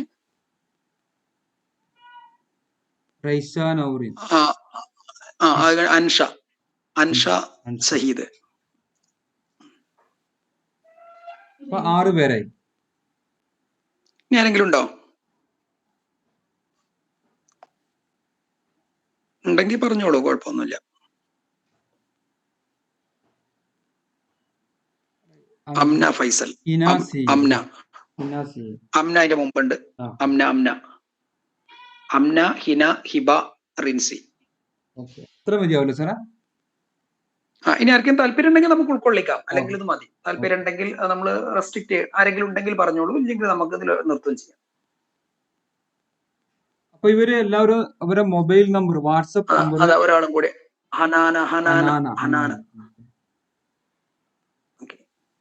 ഇവരെല്ലാവരും വാട്സപ്പ് നമ്പർ ഷെയർ ചെയ്തിട്ടുണ്ടല്ലോ സാറേ? ഗ്രൂപ്പിൽ ഷെയർ ചെയ്തോട്ടെ അല്ലേ? അതിലേറെ നല്ല എന്താ വെച്ച് കഴിഞ്ഞാൽ മിഷാൻ ഒരു ഗ്രൂപ്പ് ഉണ്ടാക്കിക്കോളും ഈ കുട്ടികളെ വെച്ചിട്ട്. കരീം സാർ ആഡ് ചെയ്താൽ മതി. എന്നാ പിന്നെ അവരോട് നമുക്ക് കുറച്ചുകൂടി കൂടുതൽ കാര്യങ്ങൾ ഡിസ്കസ് ചെയ്തിട്ട് സംസാരിക്കാം. അതിന് കുഴപ്പമൊന്നുമില്ല.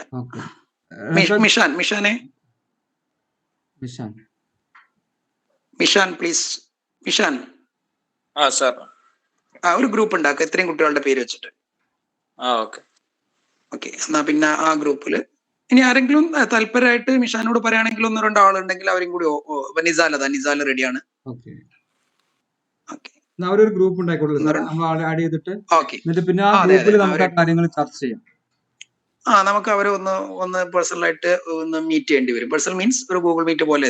കാര്യം ഈ ട്രെയിനിങ്ങിന്റെ ഒരു ഫൈൻ ട്യൂണിങ് കൂടി നടത്തേണ്ടി വരും. കാരണം ഇതിപ്പോ നമ്മളൊരു ഓരോ കേസുകളും പറയുമ്പോഴേ പിന്നെ അവർക്ക് അനുഭവിക്കുന്ന വിഷയങ്ങൾ നമ്മളോട് ഡിസ്കസ് ചെയ്യാനുള്ള ഒരു പ്ലാറ്റ്ഫോം കൂടി കൊടുക്കണമല്ലോ. അപ്പൊ ഇനി റസാഖ് സാറ്, നിങ്ങള് ഈ പരിപാടിയോട് നമുക്ക് പ്ലാറ്റ്ഫോം രൂപീകരിക്കാൻ പറ്റി വളരെ സന്തോഷം. പിന്നെ കുട്ടികളുടെ ഭാഗത്തുനിന്ന് ഇതിന്റെ ട്രെയിനിങ്ങിനെ കുറിച്ചൊരു ഫീഡ്ബാക്ക് ഒരു 2-3 പേര് പറഞ്ഞാൽ നന്നായിരിക്കും. മുനവർ സാർ ആലും നല്ലേ? അതെ, 1-2 കുട്ടികൾ ഫീഡ്ബാക്ക് പറഞ്ഞു കഴിഞ്ഞാൽ നമുക്ക് അത് എങ്ങനെ മുന്നോട്ട് കൊണ്ടുപോകണം എന്നുള്ളതിനെ കുറിച്ച് ഒരു ധാരണ കിട്ടും.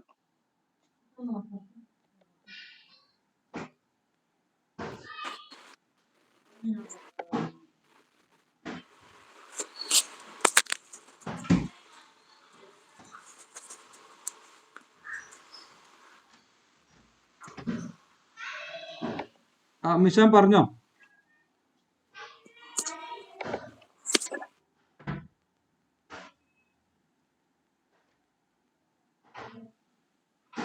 ഒന്നോ രണ്ടോ കുട്ടികളെ ചുരുങ്ങിയ വാക്കുകൾ നിങ്ങളുടെ ഒരു എക്സ്പീരിയൻസ് ഷെയർ ചെയ്തോളൂ. എങ്കിലല്ലേ നമ്മൾ ഇത്തരം പ്രോഗ്രാമുകൾ മുന്നോട്ട് പോകുമ്പോൾ അതിന്റെ ഒരു ഫീഡ്ബാക്ക് കിട്ടുള്ളൂ.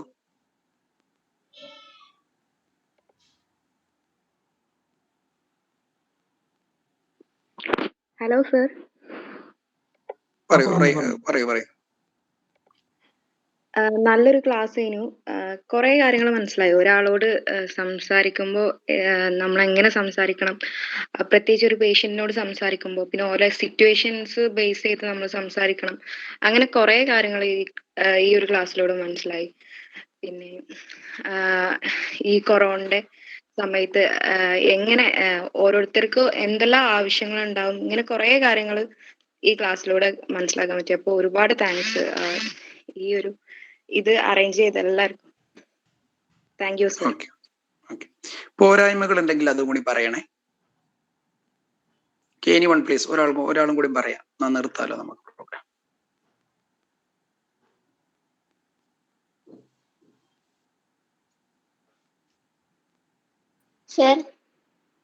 പറഞ്ഞു ഫിദ കെ.വി. പ്രോഗ്രാം വളരെ നല്ല പ്രോഗ്രാമാണ്. കാരണം ഇത്രയും ടൈം എടുത്ത് നമ്മൾ ഒരു റോൾ പ്ലേ ചെയ്തതിലൂടെ നമുക്ക് തീരെ ബോറിംഗ് അല്ലാത്ത രീതിയിൽ എന്നാൽ എല്ലാ കാര്യങ്ങളും മനസ്സിലാകുന്ന രീതിയിൽ നമുക്ക് തന്നെ എക്സ്പീരിയൻസ് ചെയ്യാൻ പറ്റുന്ന രീതിയിലായിരുന്നു എല്ലാ കാര്യങ്ങളും പോയത്. അതുകൊണ്ട് തന്നെ വളരെയധികം യൂസ്ഫുൾ ആയിട്ടുള്ളൊരു പ്രോഗ്രാം ആയിട്ട് മാറി. ജസ്റ്റ് ഒരാൾ മാത്രം ഇങ്ങനെ ക്ലാസ് എടുക്കുന്ന പോലെ എടുത്തേക്കാണെങ്കിൽ ചിലപ്പം ഇത്രയും കണ്ടന്റ് കൺവേ ചെയ്യാൻ പറ്റിയെന്ന് വരില്ല. ഒരുപാട് റോൾ പ്ലേ കുറെ എണ്ണം ചെയ്തതിലൂടെ നമുക്ക് ഒരുപാട് കാര്യങ്ങൾ മനസ്സിലാക്കാൻ പറ്റി. നല്ല ക്ലാസ് ആയിരുന്നു. നിർത്താല്ലേ ഗ്രീം സാറേ? ഇനി ആർക്കെങ്കിലും പറയാനുണ്ടോ എന്തെങ്കിലും? ഇല്ലല്ല. മനോഹർ സാറാ, റസാഖ് സാറാ, നമുക്ക് നിർത്താല. എല്ലാവർക്കും നമ്മളെ ടീം മെമ്പേഴ്സായിട്ട് നേരത്തെ മുന്നോട്ട് വന്ന മുഫീദ അലങ്ങാടൻ, മുഹമ്മദ് ഫർഖാൻ, ഫിദ കെ.വി, മുനവ്വർ സാറ്, ഹംസ നഹാൻ, നദി, ഷിഫ്ല, തസ്നീം മൊയ്തീൻ, നൈജ നച്ചു, മിഷാൻ, ഫിദ, ദിയ ഹനാൻ, ദിയ മടപ്പള്ളി, എല്ലാ വിദ്യാർത്ഥികൾക്കും, പങ്കെടുത്ത എല്ലാ വിദ്യാർത്ഥികൾക്കും ഡെലിവറിയായി നമുക്ക് ഇത്രയും നമ്മളെ ഒരു ട്രെയിൻ ചെയ്തൊരു കൗൺസിലർ എന്ന രീതിയിലേക്ക് മാറ്റുന്നതിന് നമ്മൾ ശ്രമിച്ച റസാഖ് സാറ്, പരിപാടിയുടെ തുടക്കം മുതൽ അവസാനം വരെ നമ്മൾ കുട്ടികളെ സംഘടിപ്പിക്കുന്നതിലൊക്കെ നമ്മൾ കൂടെ നിന്ന് മുനവർ സാർ, എല്ലാവർക്കും ഒറ്റ വാക്കിൽ ഓർഗനൈസർ എന്ന രീതിയിൽ നന്ദി പറഞ്ഞു നമ്മൾ പരിപാടി പിരിച്ചുവിട്ടതായിട്ട് പ്രഖ്യാപിക്കും. സാറേ പോലെ സാറേ. Thank you. Okay sir, thank U.